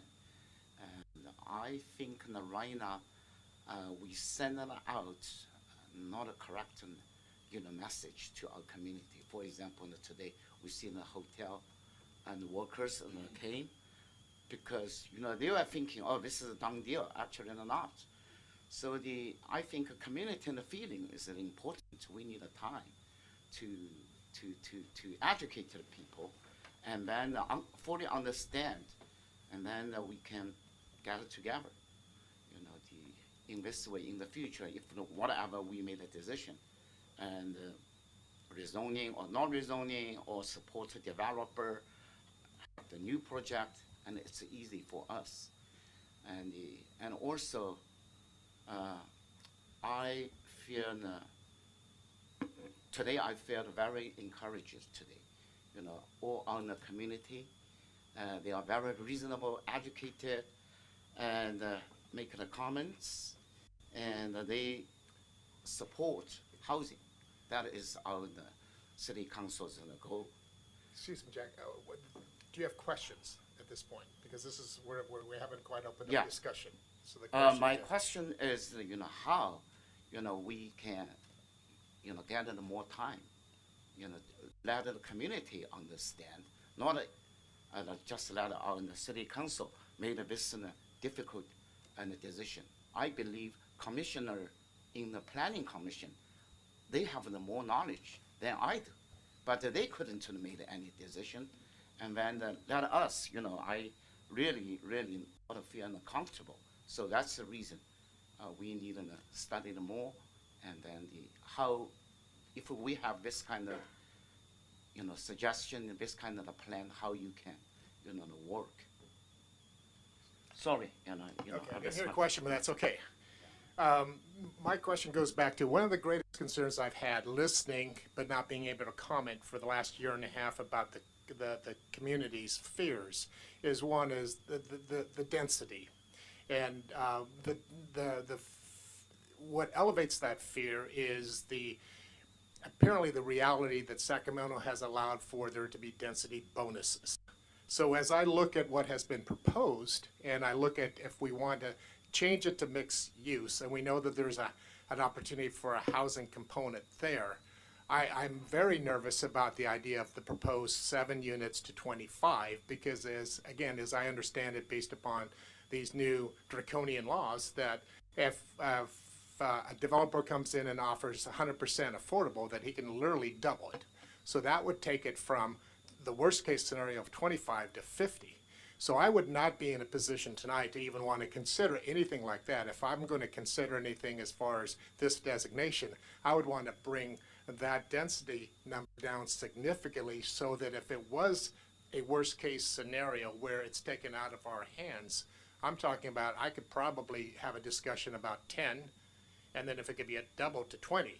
To me, it speaks to our need of housing. The other thing that I'm struggling with, and I don't know, again, we're dealing with land rights versus history, but Sebastiani, the name is synonymous with Sonoma. You say Sonoma, you think Sebastiani or you think Vallejo. And I haven't heard about any assurances that we would have that if we were to change this mixed use to Sonoma mixed use, that we would have the ability to preserve the tasting room that does have tremendous history, and it's something that I think, as I speak often about our rich historic fabric, that's a very significant thread that I'd hate to see go away.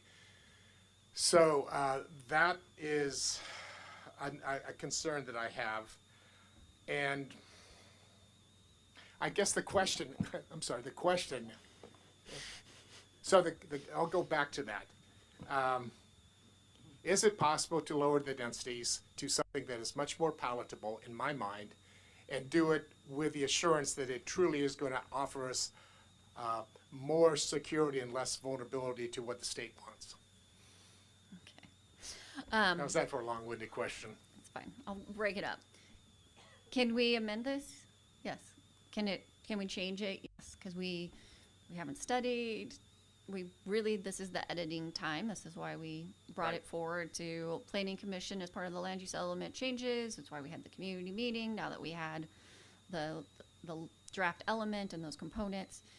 So density, yes. FAR, yes. Description, yes. This is the land use element section. To be determined is the development code and those more specific things. But yes, this can change. So it's open. I would say. The historic part of your question was in regards, when we do anything that is site-specific, we are going to look at historic. We are doing a citywide historic resource inventory right now. It is going to look at every site within our city to determine eligibility. That eligibility is based on criteria that's set, right? So that will determine eligibility and listing, and there's a process for that. Are there exemptions under state law that if something's not listed and you're doing a housing project? Yes, there is. Is density bonus an option to housing developments and some specific mixed-use developments of certain percentages? Yes. The 50% comes into play with, if you do 15% very low in your housing development project, you can have 50% to density bonus. And then that tracks, depending on if you do low, it's a different percentage to get the 50% density bonus. You do get unlimited waivers and concessions if those are what changes need to be made in order to financially pay those, the affordable housing aspect of it. I think that grabbed all your questions. So let me go back then. You said 50%. Am I wrong then? There isn't an opportunity for a very aggressive developer to get to double it? It's 50%. It's not a double. It's not a double. It's 50%. There's 100%. There is 100%. Like don't a recall off the senior? top of my, yeah, it's like senior or, you know, Yeah. student housing or something. It's a very obscure. It's not a market, a typical market development. Another question came in my mind is there any value in folding in this parcel of land into a historic district or creating a Sebastiani historic district? So that is what is going to be part of that survey, the citywide survey. We'll look at potential districts within our community, not just there potentially with the expansion of the Sebastiani district, but also in residential districts or commercial districts. So we have a lot of commercial districts already identified, so I don't think we're going to get that. But in terms of gaining any assurances that if we go a particular direction with a land use change, we're a year out for that, correct? And so right now, if we wanted to have some sort of consideration of what, again, the value of protection we would gain from that, we can't state it. Is that, I mean... I can't give you a specific assurance. Again, it's always dependent upon the project itself. Okay.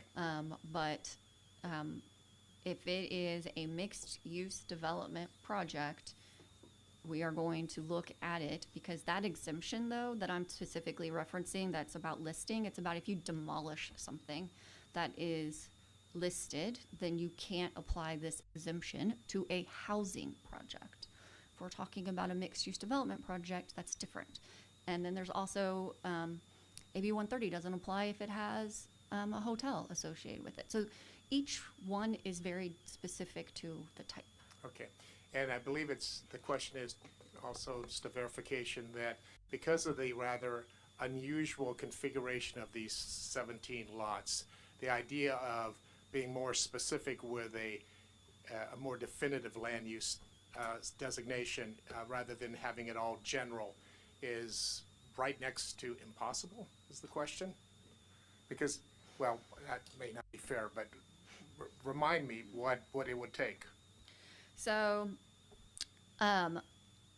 right now, what you're looking at is, and what is good practice, is that your parcel lines match up with your land use or zoning, because those are artificial lines, right? And so when you match up, that is easier to take setbacks and identify what the standards are for that area. So what we're looking at on this map in front of you right now, there's two little lots at the top that have a mixed use, and then there's the ag, which has some funky lines, and then you look at the other parcels, they are all kind of cut in different ways. Mm-hmm. We do not allow anymore for buildings to be placed over lines. So with this project, if something was to come forward, would more than likely require a complete new map of either merging lots or re-subdividing or doing a lot line adjustments to create different lots. As you can see, there's the old railroad corridor goes through, so that's a very skinny section. And then also looks like an old road, potentially a paper road that's back behind two of the single family lot parcels. So those come into play when you're saying, okay, I'm going to do that lot this use and that lot this use. It could be done. You just need to identify what that looks like. So if it's the west side and not this lot, those are the types of things. So that allows the ability for them to merge or lot line adjust. Okay, thank you. I will see some questions at this point and open up an opportunity for discussion here at the dais.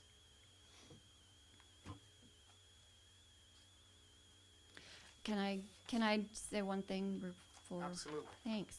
So remember, there's three lots or three land use discussions in front of you. So I just want to make sure that when you provide your thoughts, is that if you want to take it one at a time, that's fine. Or if you want to give them all, just be specific about which one you're talking about so I can take notes. Let's do it one at a time, and let's start with the simple ones. Okay. So, what simple one would we like to talk about? Level Valley. Okay. Please. I'm good with subdividing that as the owner would like. Now, Land use change. Land use change, thank you. Yeah, he said something.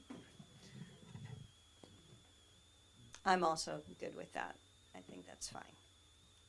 Go ahead. Yes, I support because we can see no more houses. Yeah, I'm also good with that. Okay, so then the question, sorry, my boss reminded me. Is the rural residential or the proposed brand new type that Mr. Cuneo presented to you, which one were you thinking about? That's the question. I was thinking of the type that he presented, and I don't know what we would call that. It's fine. You don't need to. But whatever that is, like the new, let's call it the Cuneo. For now. The Cuneo recommendation. We can just match. We can match the county. So it'd be Agricultural the- residential it'd be is what they call it. 2 acres. The 2 acres. Okay. 1 per 2 acres. So I certainly support my fellow council members, so that's enough direction because we're actually taking motion on it, correct? Correct. Let us go now. Oh, there doesn't need to be public. So we already we've did. had that. So now let's take the other simple one, and that's the one on West Napa, the Community On Health Center. Highway 12.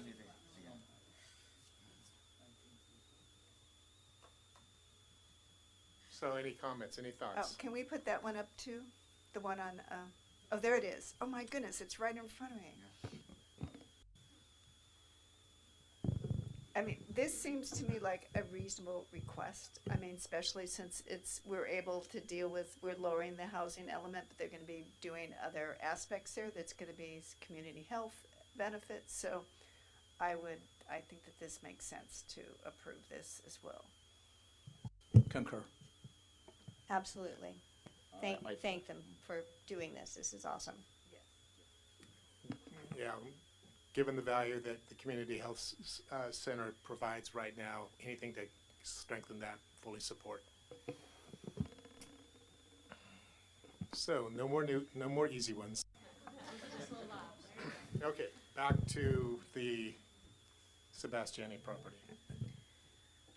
So just to make things not more complicated, but, like if I had my own way, I would get rid of all those parcels and take a look at the whole place and look at how do we have, housing that provides some mixed housing, which would include affordable housing. How do we maintain open space, and how do we protect the Sebastiani building? I mean, if I had my way, that's what I would do, because I do think that one of the things that the open space is really important there. It's another park on, which provides a place. I mean, people walk here all the time, but more open space for people to go and have activities. There's that one little strip where you can have, anyway. So I would like to see more open space. But I would like to see housing there. But the issue I have right now is the timing of this. I would like us to be able to have a zoning proposal so that it could go through an EIR, so that we would know the implications. Not because once we have the EIR, then we can mitigate what the issues are. So this is where it's kind of like the timing of what happens when becomes a little complicated for me. But and if that's a later EIR, and that's the developer, I mean, the other thing to take into consideration, someone does own this land, and we can't just go in and tell them what to do with this land, right? A developer has to come and make a recommendation. We can't go and say, well, we want you to do this. So I'm saying, what kind of zoning would allow that, that to happen, and for us to be able to do the EIR so we know all the mitigation issues. Because I do drive over that bridge on 4th Street all the time too, and I think about that. When you drive down 4th Street, you generally, in that area, if another car is coming towards you, you have to find a place to pull over. You can't actually, 2 cars generally, because there's cars parked there. So there's elements of, you know, kind of taken into consideration, like what is the appropriate amount of housing that I don't know we have the information to be able to, for me, like, do we just make it not Sonoma mixed use, but mixed use, and there's no commercial, but it's housing mixed use, and then someone can come back and make a proposal? That could be another direction that we could go. But I don't know, can we do that? I mean, someone owns this land, they, of course, that wouldn't change till they sold it then, if I'm correct, right? We could rezone. Yeah, then- the uses that they are currently being used for would be lawful uses that could continue, as long as they continue. Great, okay, got it. Well, along those lines, just a couple just general thoughts about what the Planning Commission did and all of this sort of thing. You know, it really is up to us. I hate to say that because it's such a heavy burden in a lot of ways to make these decisions.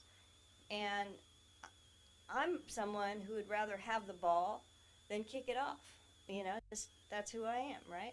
So I'm thinking,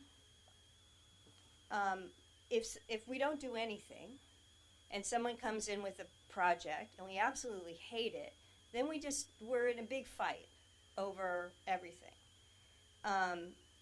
As opposed to taking, for example, your thoughts and saying, this is what we think would be great there. And then if they want to build an art museum where the building is, the historic building, then they apply for it, and we do a general plan amendment, whatever it's called, based on that. But if we say nothing, you know, we're just kicking the can down the road, and I think in a lot of ways we're shirking our responsibility, and I feel very strongly about that. We have two policy things that weigh heavily on me. One is the urban growth boundary, and the other is our goals that we set, which was, you know, housing being number one.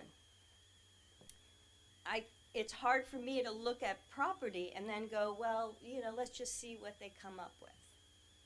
When we know we don't have any other property that it's gonna, you know, provide us possibly with the kind of housing that we need. So I think that we should, you know, find that sweet spot in terms of, you know, I don't want this, you know, housing bonus scenario. We've got to work with that. And on the other hand, I'd like to keep the parcels that are zoned agricultural. I don't see anything wrong with keeping them agricultural and working within the rest of the property to recommend that there's housing. And then if there is some commercial aspect that the developer decides would go there and then it's up to us to say, no, we don't like that.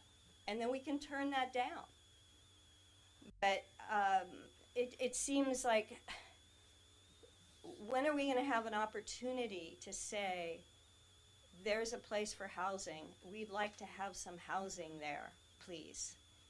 And to not say that, I just have a problem with that, because we need the housing and we need it desperately, and there's housing in that area. It's not like we're putting housing where there's no housing. There's housing. So we have to find the right number, I get that, and we don't want it to be, you know, come back to bite us. But also, I don't think just saying nothing is what we were elected to do, and just let somebody else come forward and then be in a constant battle. No, I don't like that, change that, you know, put that there. I mean, in the meantime, there's people that could be housed. I think that, you know, there was commercial business there. Very, you know, when I first moved to Sonoma, it was very busy around that part of town. So it's not like it's out of the question. I'm not saying I would not want that, but that's the piece they have to come back with. I think the housing we have to say we want, and if they want to add some economic generator there of some kind, then it's up to us to decide if that's appropriate for that area.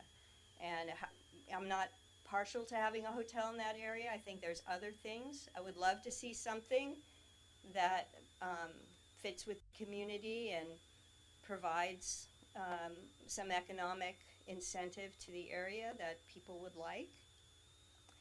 But I just can't say nothing. I can't say, okay, you know, whatever. Let's see what they have to say. I think we should say it's housing and agriculture and come up with the right number. And as far as all of the issues that have been brought up, all relevant, good issues, fire, transportation, all of that, that's what the EIR will tell us, right? But I want an EIR based on what we think we need, right? Not an EIR based on what someone else comes up with and then we hate it. I think it's better for us to be in control of it than not. So I'd like to see agriculture, I'd like to see housing in the area. And I don't, you know, that's my 2 cents.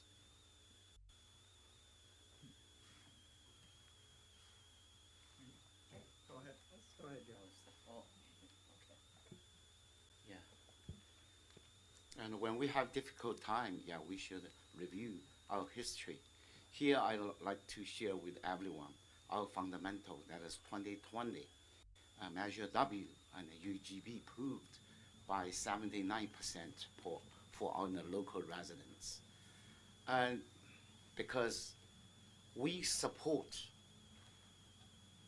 more housing, more construction, and within the city, within the UGB boundary. And then for exchange, we got approved UGB extended for 20 years. So at that time, I was a volunteer. I was Sonoma citizen approved the UGB. So I talked with hundreds of people. I said, don't worry, and housing. And if we build up the UGB for another 20 years, we still support and housing. So right now it's the time. I don't mean, we need to build an ordinary housing in the properties, in the Sebastianina property. I don't mean, but we should try each of the possibilities. This is so-called political compact. We agreed, everybody voted almost 80%. We should, keep this kind of commitment for ourselves. So I don't think, all these kind of the planning and including the hotels, these kind of hotels not a fit for our community. However, and maybe we have them more, and owner changing their mind. Here I want to build a park or museum or playgrounds. So we should keep more opportunities, more flexibilities, and also don't scare other people. And here we have more traffic, more, and mass and heat. That is my thoughts. So our information from our local city government is very important. Right now, I think it's a little bit of misunderstanding. Thank you. Okay, so a couple of just comments I want to make. Number one, I watched the Planning Commission meetings from the beginning to the end, and I thought there was some excellent dialogue that took place.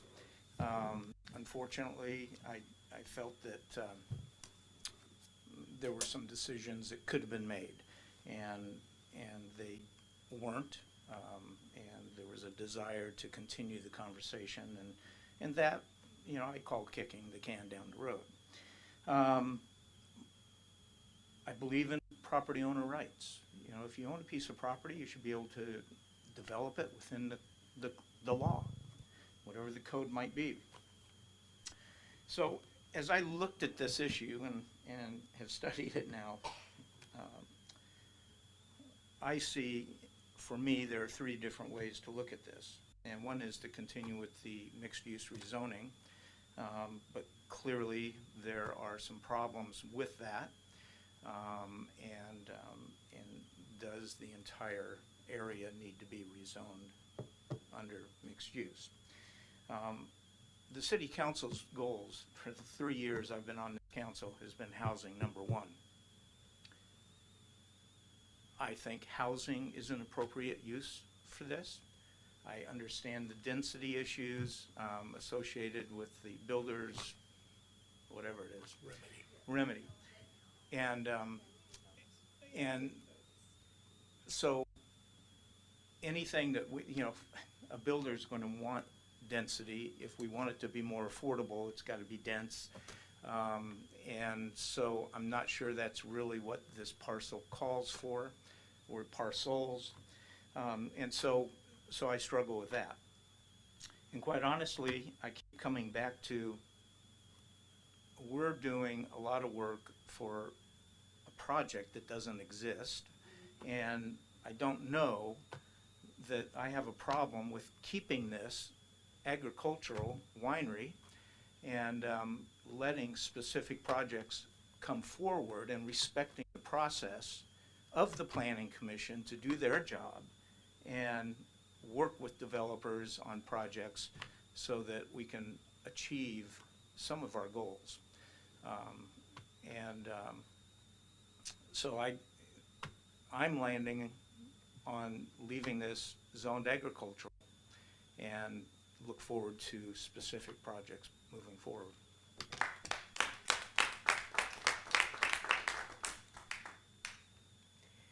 Yeah, so I would say I'm comfortable with the two agricultural plots. But I would like to see us look at a portion of this for zoning, for housing, and us making some decisions around what's the appropriate level of housing that should be there. That would make me happy to come out of here, is that we're actually moving forward on that. And then the EIR would take that into consideration, so we can, and then we can mitigate that, whatever the mitigation needs are. So yeah, I'm not comfortable with, I like the idea, I agree with Councilmember Lowe, of us looking at this and putting in it what we're trying to achieve versus looking at a project that comes to us later down the road. And it'll be the same thing all over again, where, you know, there'll be, you know, people aren't going to want what the project is, because the issue we have is we have what we want, our ideas of what we want, but developers will come and they have to meet financial goals. They have to have a project that works. And it's not like we say, we want this, and the developer's gonna go out there and bring what we want. Unless we say, we really want to have a certain portion of this zoned for housing. And so then we can get the EIR work on it. And then keep the agricultural. So was this, because this hasn't all, okay, so the only one that was, the two that were agricultural, keep them agricultural. I would agree with that, to doing that. But then can we look at what we can do with what else is there in regards to a housing designation, a land use housing designation? Can we bring up the changes that we have now from the different housing designations we have, or create our own housing designation? Adjust one of them. Do we want to finish taking comments and figuring out if we're somewhat on the same page first? Yeah, let's do that first. Thank you, Jennifer. Don't go away though, because unfortunately my comments have a question. Is it reasonable to think that this evening we can look at this designation description and say, right now we're uncomfortable with it? But based upon comments that we've heard both from the community, but probably equally as important from the council members, recognizing that we are, goal one is housing, and another goal that we cannot put our head in the sand is economic sustainability, given our limited ways that we generate money for the general fund. Is there a way that we can modify that description and get it to a point where we could at least take it to the EIR level? Now, again, it's not finalizing, we're not adopting it, we still have an opportunity to change it. But, so that's the question. So the answer to the question is that, and like I said earlier, that can be modified. I think the question that I've heard from the other comments is just the housing is priority, so, and what that density is, so that's would be part of what that conversation would be if that's the direction or the consensus that we can finish discussing tonight, and then make those modifications in that land use element description that would then get studied in the EIR. Well, certainly the density is an issue that I have, that I feel uncomfortable with, but I do support the idea of a housing component. But I also, given the history of this parcel, I have no problem with the consideration of an appropriate size hotel, boutique hotel, whatever you want to call it. I don't. But here again, the way it is kind of laid out, and because of trying to minimize what I would call the manipulation from someone coming in that doesn't particularly care about the best interest of Sonoma, coming in and taking advantage of whatever rights that are being generated from Sacramento for developers. So, long-winded question again, or a long drawn-out question, but is this something that we want to even entertain? I've heard leave as is. I've heard keep the two ag parcels that I guess are definitive parcels, correct? Those two that have been ID'd. So those, in essence, could stay. So then we're talking about the balance, and I've heard both the idea of making good determinations so we have some influence on how it goes rather than waiting, and I've heard the desire to have definitely the housing component there. So I'm open to, again, continuing on this line. So before we go down this line, why don't we get a poll on the hotel or no hotel and see if we're just talking about housing and ag, or if that's a component of this, or economic development, whatever we're looking at that. Oh, absolutely. Okay, I hear what everybody is saying, and I appreciate the fact that housing, we would love to have housing there. What I have a problem with is for us defining specifically the housing that goes there and the density when a project may not even pencil out for a developer. So why would they even bother? So we're essentially eliminating the opportunity for housing. And so my point is, if we have people who have a project, whether it's a hotel, whether it's housing, if they have to come in and look at the zoning and have it rezoned and go through the process of the EIR, all of a sudden, they're making the decision about the project and we're guiding it as a city. I'm sure when they sit down with Jennifer say, well, the council's adamant that some housing element needs to be in there. So, somebody could come in with a very high density, small project that makes sense. Why would we want to limit that by defining specifically the number of housing?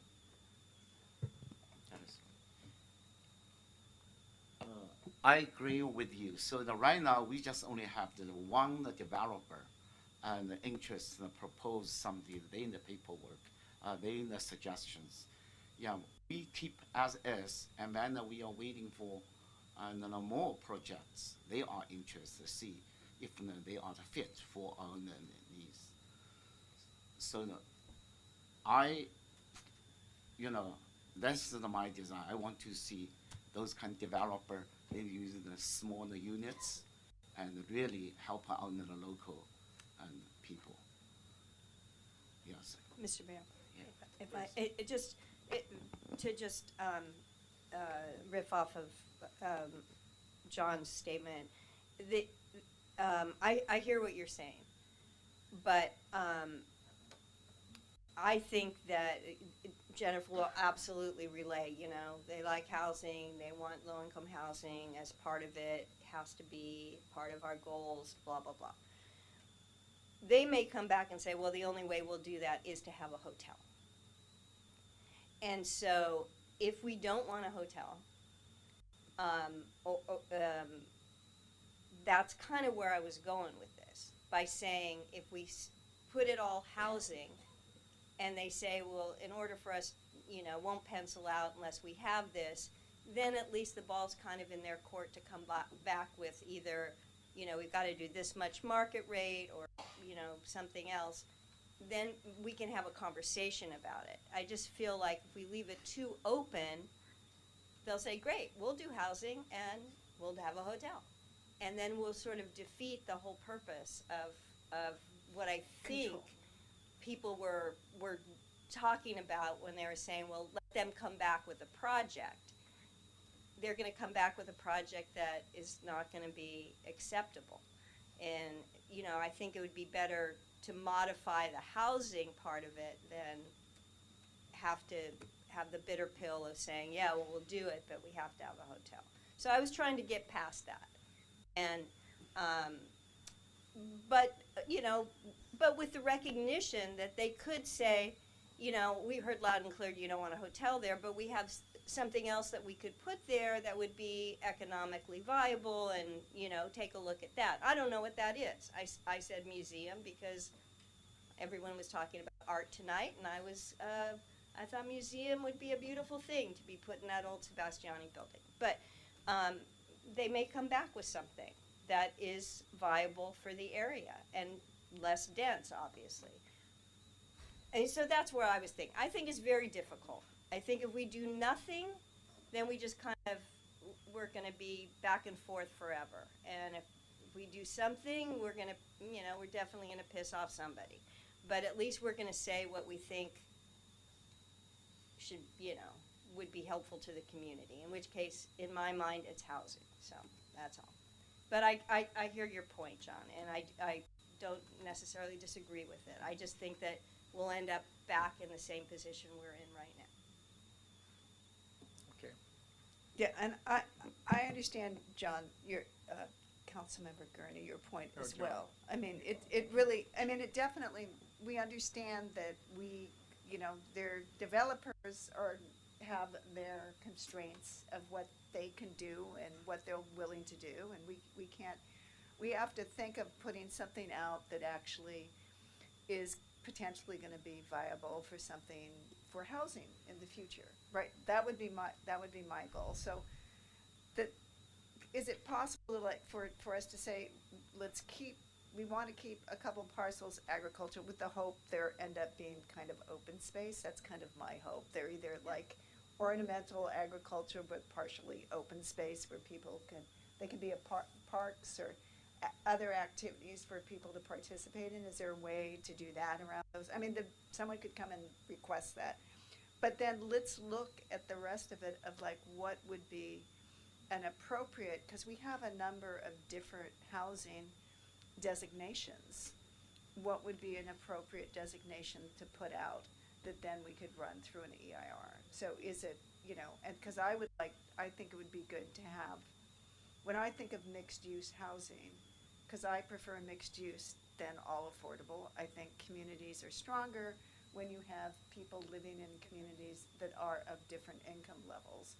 And that there would be a necessity to potentially have some areas that would be higher density, that you could go 2 stories so that you're actually not, it may not look at the character of what you see, but you're actually keeping the open space by going up versus having single unit houses covering space. I want to see as much open space in there, room for trees and walkways and bikeways as possible. So if we looked at the land use designations, that might help. Anyway, that's what I asked before. So we're back to, you want us to get to a Well, point that we it's- agree. So, right, I appreciate this. What my concern is, and I'm not married to this aspirational concept that was thrown out that basically has generated this past year and a half worth of dialogue, that suggests that that was supposedly some sort of viable mix from a developer standpoint. And it did provide, I can't tell you how much housing, and I can't tell you exactly the density because I didn't spend that much time looking at it because I was looking at, but my point is that if we make this all housing, that's fine, may or may not ever happen. We happen to have an owner that particularly is not into housing, not to say that he couldn't sell it to somebody that wanted to do all housing, but I am right now in a position where my thought is I would feel at least more comfortable going through an exercise of changing this designation to a description that captures a multitude of things: open space, agriculture, some sort of commercial. Whether I would rather have it hotel because at least imagery-wise we kind of know what that might be, rather than broadening it to open-ended quote commercial, let alone. And then again we have the housing component.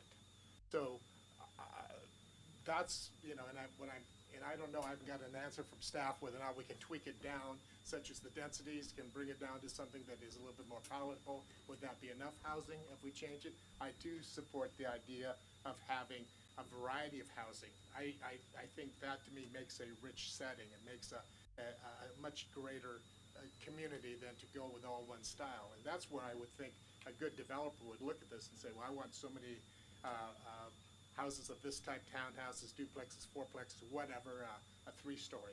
We know they can go up, I believe right now, to 3 stories, so we need to keep that in mind with the dialogue, that we could be talking about a 3-story housing complex of some sort, or 36 feet or whatever our height limitation is.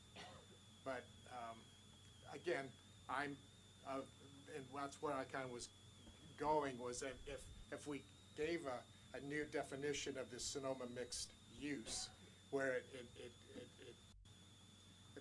minimized some of the concerns, the EIR is written on that, and that still doesn't obligate us to accept it. It just says if it was to go in this direction, this is the potential impact that would either have to be mitigated or would not be elevated up to a point where it would require mitigation. But at least we would know. But again, this is a dialogue, not a dictatorship.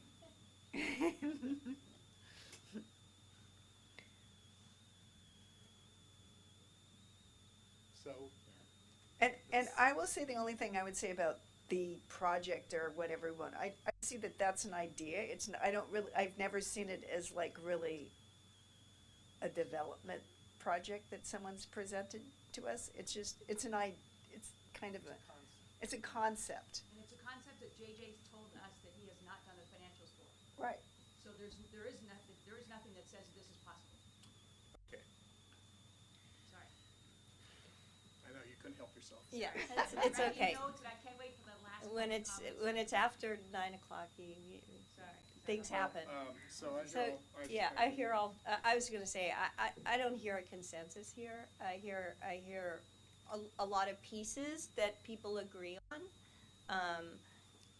But I think as far as the way to go, there's the don't do anything. Let's see what they come up with, and then we push back on that versus let's tell them what we want and see if that works for. So I think we've got people that are on the dais who are okay with hotels, people who are uncomfortable with them, we've got open space, we've got we're kind of all over the board a little bit, which is interesting, but not very helpful for you, Jennifer, but I don't know. I'm trying to cobble it together and see if there's a next step that works, but I mean, you've certainly heard from all of us. Is it possible for a cobbling of this to get like something brought back to us again that so we're not, because I don't think we want to wordsmith this tonight. You know, we have general plans But- scheduled. But I think that what we're trying to do tonight is not just kick the can down the road and say, leave it as it is. I think are we all in agreement with that? Almost all. I believe we had two of you wanted ag and housing. Two I had heard were okay with leaving as is. And the mayor was interested in wordsmithing this mixed commercial. Or at least coming up with whatever tweaks would allow us to go forward with the next step without any obligation that we have to, accept it or approve it. There's still the opportunity to request change. And I'm open to addressing housing. I mean, I've said that, but I don't think the way to do it is by defining it in the general plan, but having projects come to us. However, if the majority of the council wants some housing piece in there, depending what that looks like. It's worth remembering that the reason why Jennifer's here asking for direction is because we are trying to help our consultant focus on what they're going to be evaluating in the EIR. And so once that draft EIR comes back, at that point you're still going to have the opportunity to make some changes. She's talked about how that can add time, but obviously it's going to involve more time if you go from doing nothing to wanting to now analyze housing at a density of 15 residential units per acre. That's going to cause a more significant time crunch for the consultant, as opposed to the other way around, which is I think what the city manager. So that's just something to think about when you guys are trying. What is the other way around?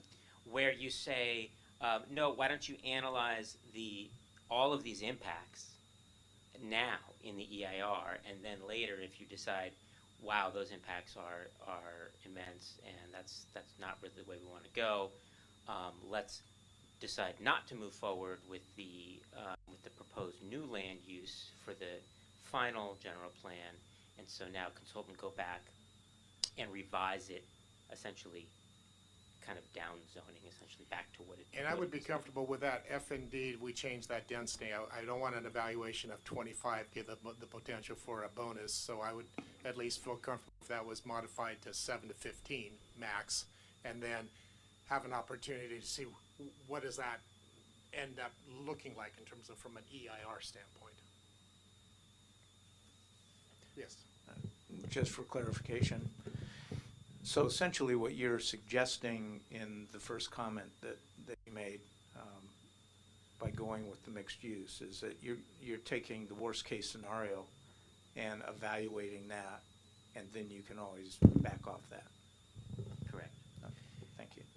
And I think there's a step below that, which is if there's consensus that you don't want to go to the worst case scenario regardless, you can come up with something that you think would be kind of the further end just to evaluate, so you have that information and go through the EIR. So Jennifer does need some direction so we can get the EIR moving, and so I'm just going to reiterate kind of what I'm hearing as well. There's the no change, I've heard that. There's housing only. It could be similar to densities in that neighborhood. You can just apply that across and just see what that impact is with the ag parcels remaining. And then I heard a slight modification of this to say, let's evaluate housing at some density. Could be medium, it could be whatever in that, which is around there, plus a hotel and open ag space. Or whatever. It's mixed commercial. I mean, whatever that means. It's more than other visitors serving uses. Sure. So yeah, and I think that if there's, I don't know if there's a way to kind of walk through each of those and see if there's any consensus on either of those options, that would give Jennifer enough information to at least move forward and evaluate what those potential impacts are. And as David just mentioned, and Jennifer mentioned, this is going to come back. This is not a final decision. It'll come back, see what those impacts are, and then you can evaluate, do you want to do that or pull back at that point?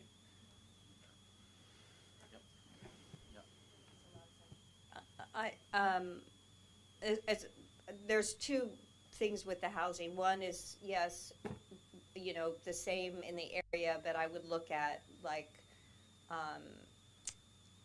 the the street that's the closest street, when I always Las blank. Casitas. Las Casitas, yeah. You know, so I would wanna look at like, what would that look like? Cause that's the closest street, and that's a beautiful street, would be good. But then I also like, what the mayor said about having different areas, you know, on the property, which, you know, makes it, doesn't look all the same, you know, that's kind of the beauty of Sonoma, it's like, you know, I always talk about, in my neighborhood, Curtin Lane, I love that street because there's everything on that street. There's apartments, there's single-family homes, there's flag lots, there's everything, and it's got lots of trees, and it's just a great neighborhood. So I like that as well. So I'm not married to like it's all got to look like La Casitas Court, because I don't think you want samey, you know. But so I would be okay with different levels, but very mindful of everybody's concern about this density bonus, whatever. I mean, somehow we got to get to the bottom of that, because I've heard all different things tonight about that, and I don't want to be scared about something I shouldn't be scared about. I'm scared about enough already. So I'd really like to get to the bottom of that, and if there is a way to inoculate ourselves against it in any way, you know, whether it's an overlay of some kind or something like that. So I think everybody has said we don't want that. Yeah. So, if we do want to do the way that was just suggested by the city manager, then we could pick it apart and go across, as long as to start, everybody's in agreement for the most part, or majority, to analyze something on this site. Okay. One other just comment that I want to share is that right now, good, bad, or indifferent, it has historically been, the Sebastiani Winery's been a destination. There's people going back and forth. And I don't want to dilute the need for housing, but if it comes to be just straight housing, I don't see that, other than the residents that live in the house, that it was necessarily going to be a destination. And not saying that that's a mandate, but that energizes that part of town to some degree. You see people moving up and down East Spain Street. And so that's where I think there's still viability or worthy consideration to have something other than just housing. I totally agree. Yeah. So I always thinking about, you know, on a big project and the UGB. That 15 years later, we needed to renew, made another extension. At that time, and I wonder, any volunteer would tell the people, hey, you said you want to support within cities housing. What do you do? So we should do something and protect UGB. Okay. So can I break it apart? All right. So the first one is obviously going to be around the agriculture. We have two agricultural lots, one that actually is currently being used as a vineyard. Another one is, I would say, 3/4 or a third is dirt, and then another third of it is that green space. And that's the one to the right. So the first 2/3 was what? It's basically dirt. Dirt, okay. Yeah. Well, the park is in the along That's Lovell Lovell Valley. Vale. What that is not, that is across multiple parcels. It's not just contained into an agricultural lot. So I'm just putting that out there. So agriculture, I definitely heard at least two. Yes, let's keep agriculture. So agriculture. Well, I'm good with the idea of keeping agriculture, but once again, we're chopping it up into saying this needs to never change. I'm thinking that we can still have the agricultural look. We can still save the vineyards that are along the pathway, but if you need to do something different than dirt, and something requires to be used in a different, I wish there was a way that we could, in the description, maintain some element of open space, but whether that's something that can be developed in the development code that can give us that, I don't know. But I'm not overly excited about just unilaterally just identifying these spaces. I value the vineyard, I value the walkway, I mean the trail, but I'm not sure the necessity of keeping dirt. That's the other lot. So we have one lot that's a vineyard, so I'm hearing definitely that one. So I've now heard a third of that one. Okay, next. Agriculture. Do you want to keep it agriculture, or do you want to look at its potential for development?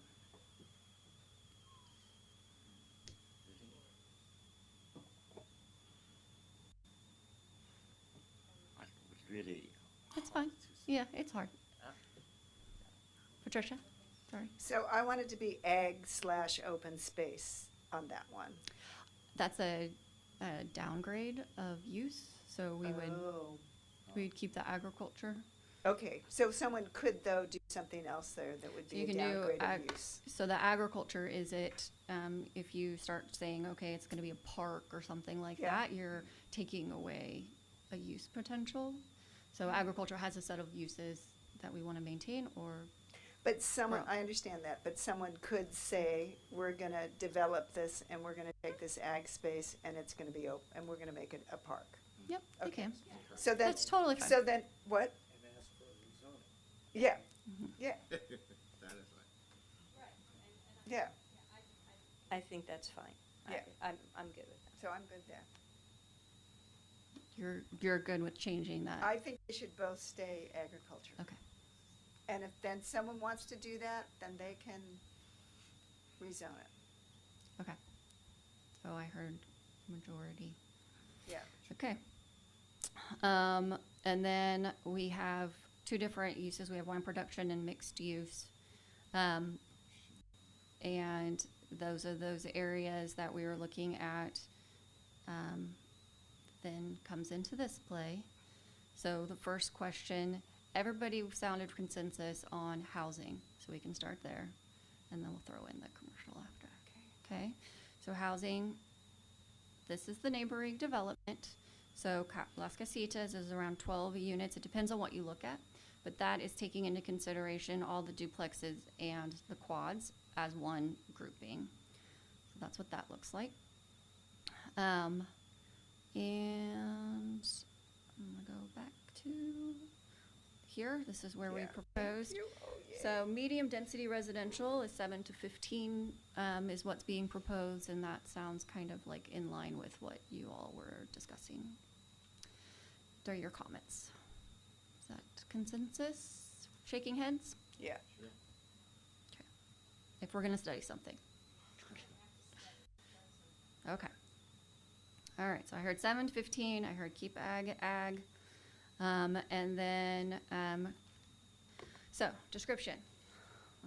Can we just do one other easy thing? Can we do one other? Yeah.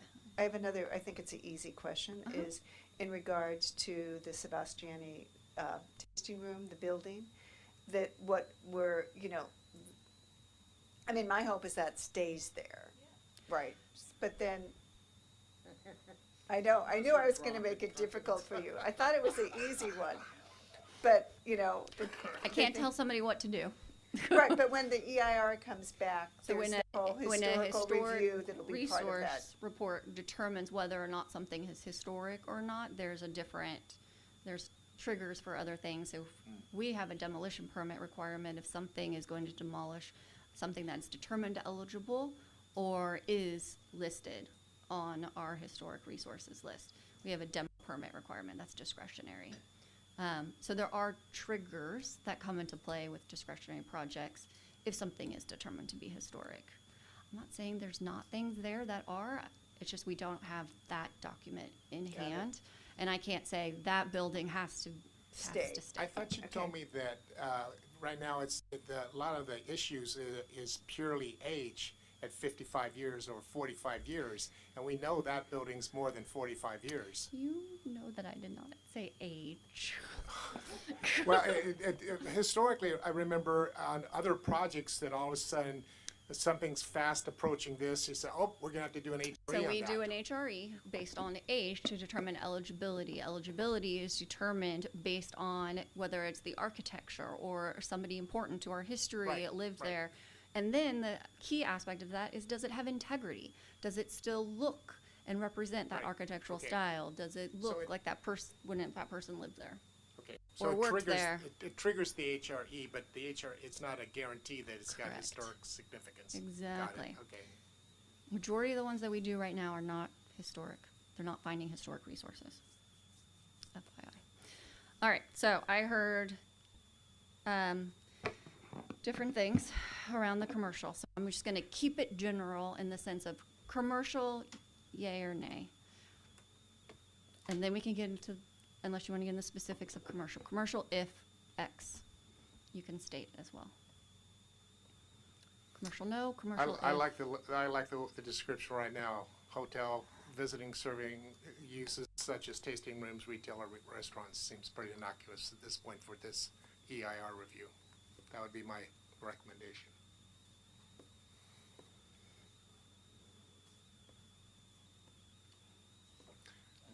Ron, can you see again? I couldn't follow you. I'm sorry, it's right here. Oh, okay. Just maintain Oh, okay. this Oh, for okay. the EIR evaluation, which means So when I'm talking about commercial, thank you Okay. for reminding me, we're talking about future commercial potential.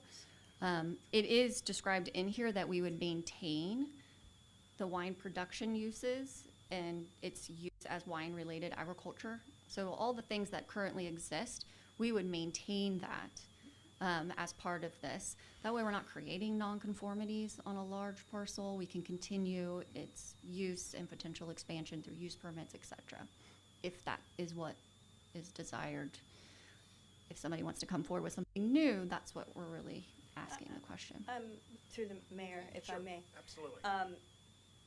The only thing I have I think it's fine, we should do the EIR on it. At some point, we're gonna say yay or nay to, if it comes back a hotel, I'm not gonna be happy with that. But if for the sake of this description and it's in there, one thing I do have a problem with though, is that the phrase "and other visitor serving uses." I think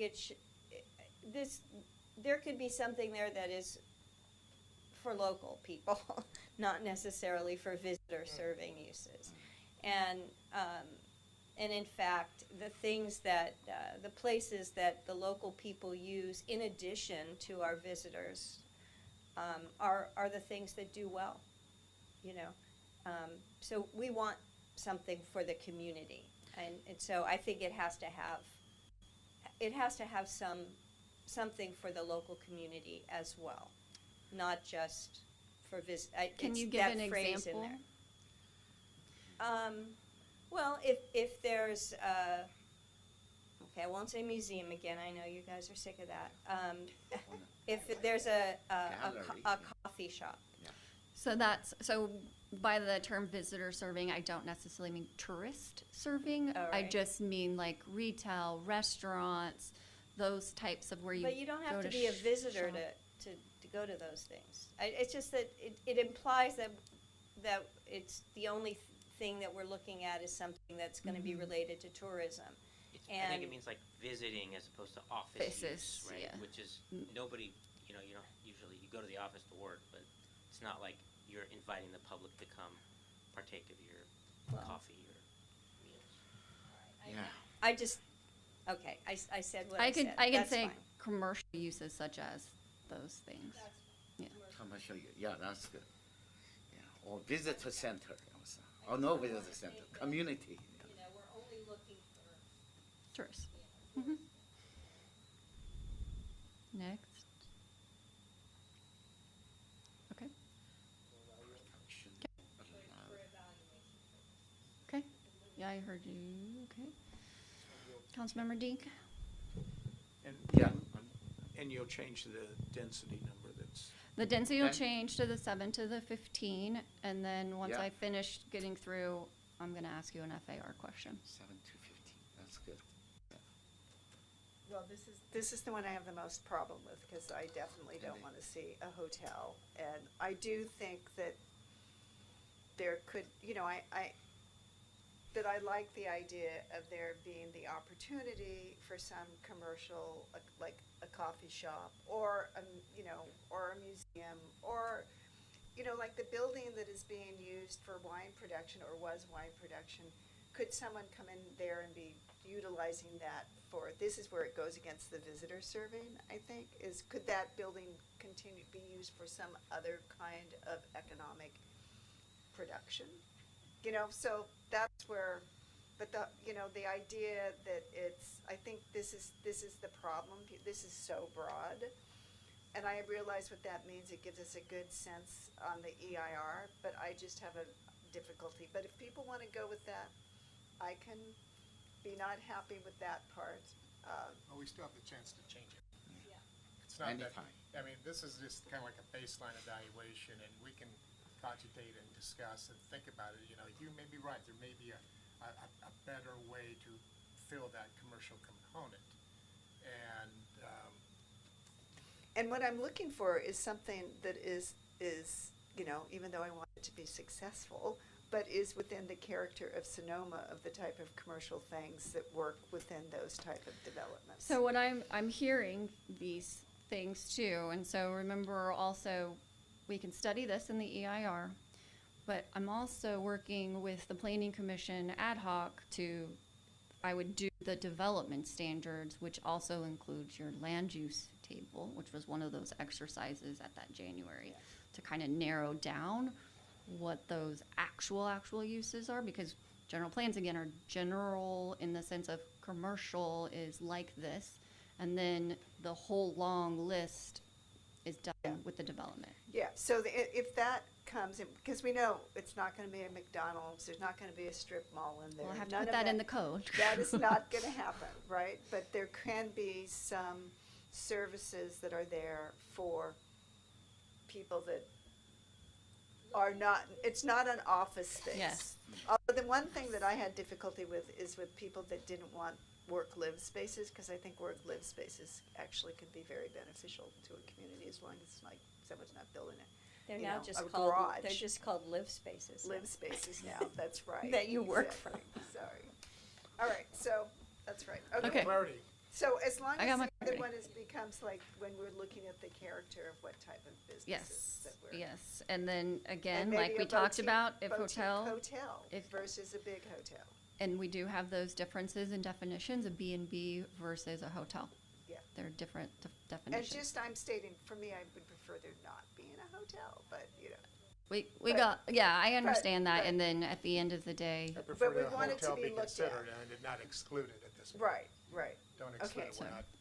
I'll be sure to bring that back at that next conversation once we release that draft document before we come for adoption, because I don't, all right.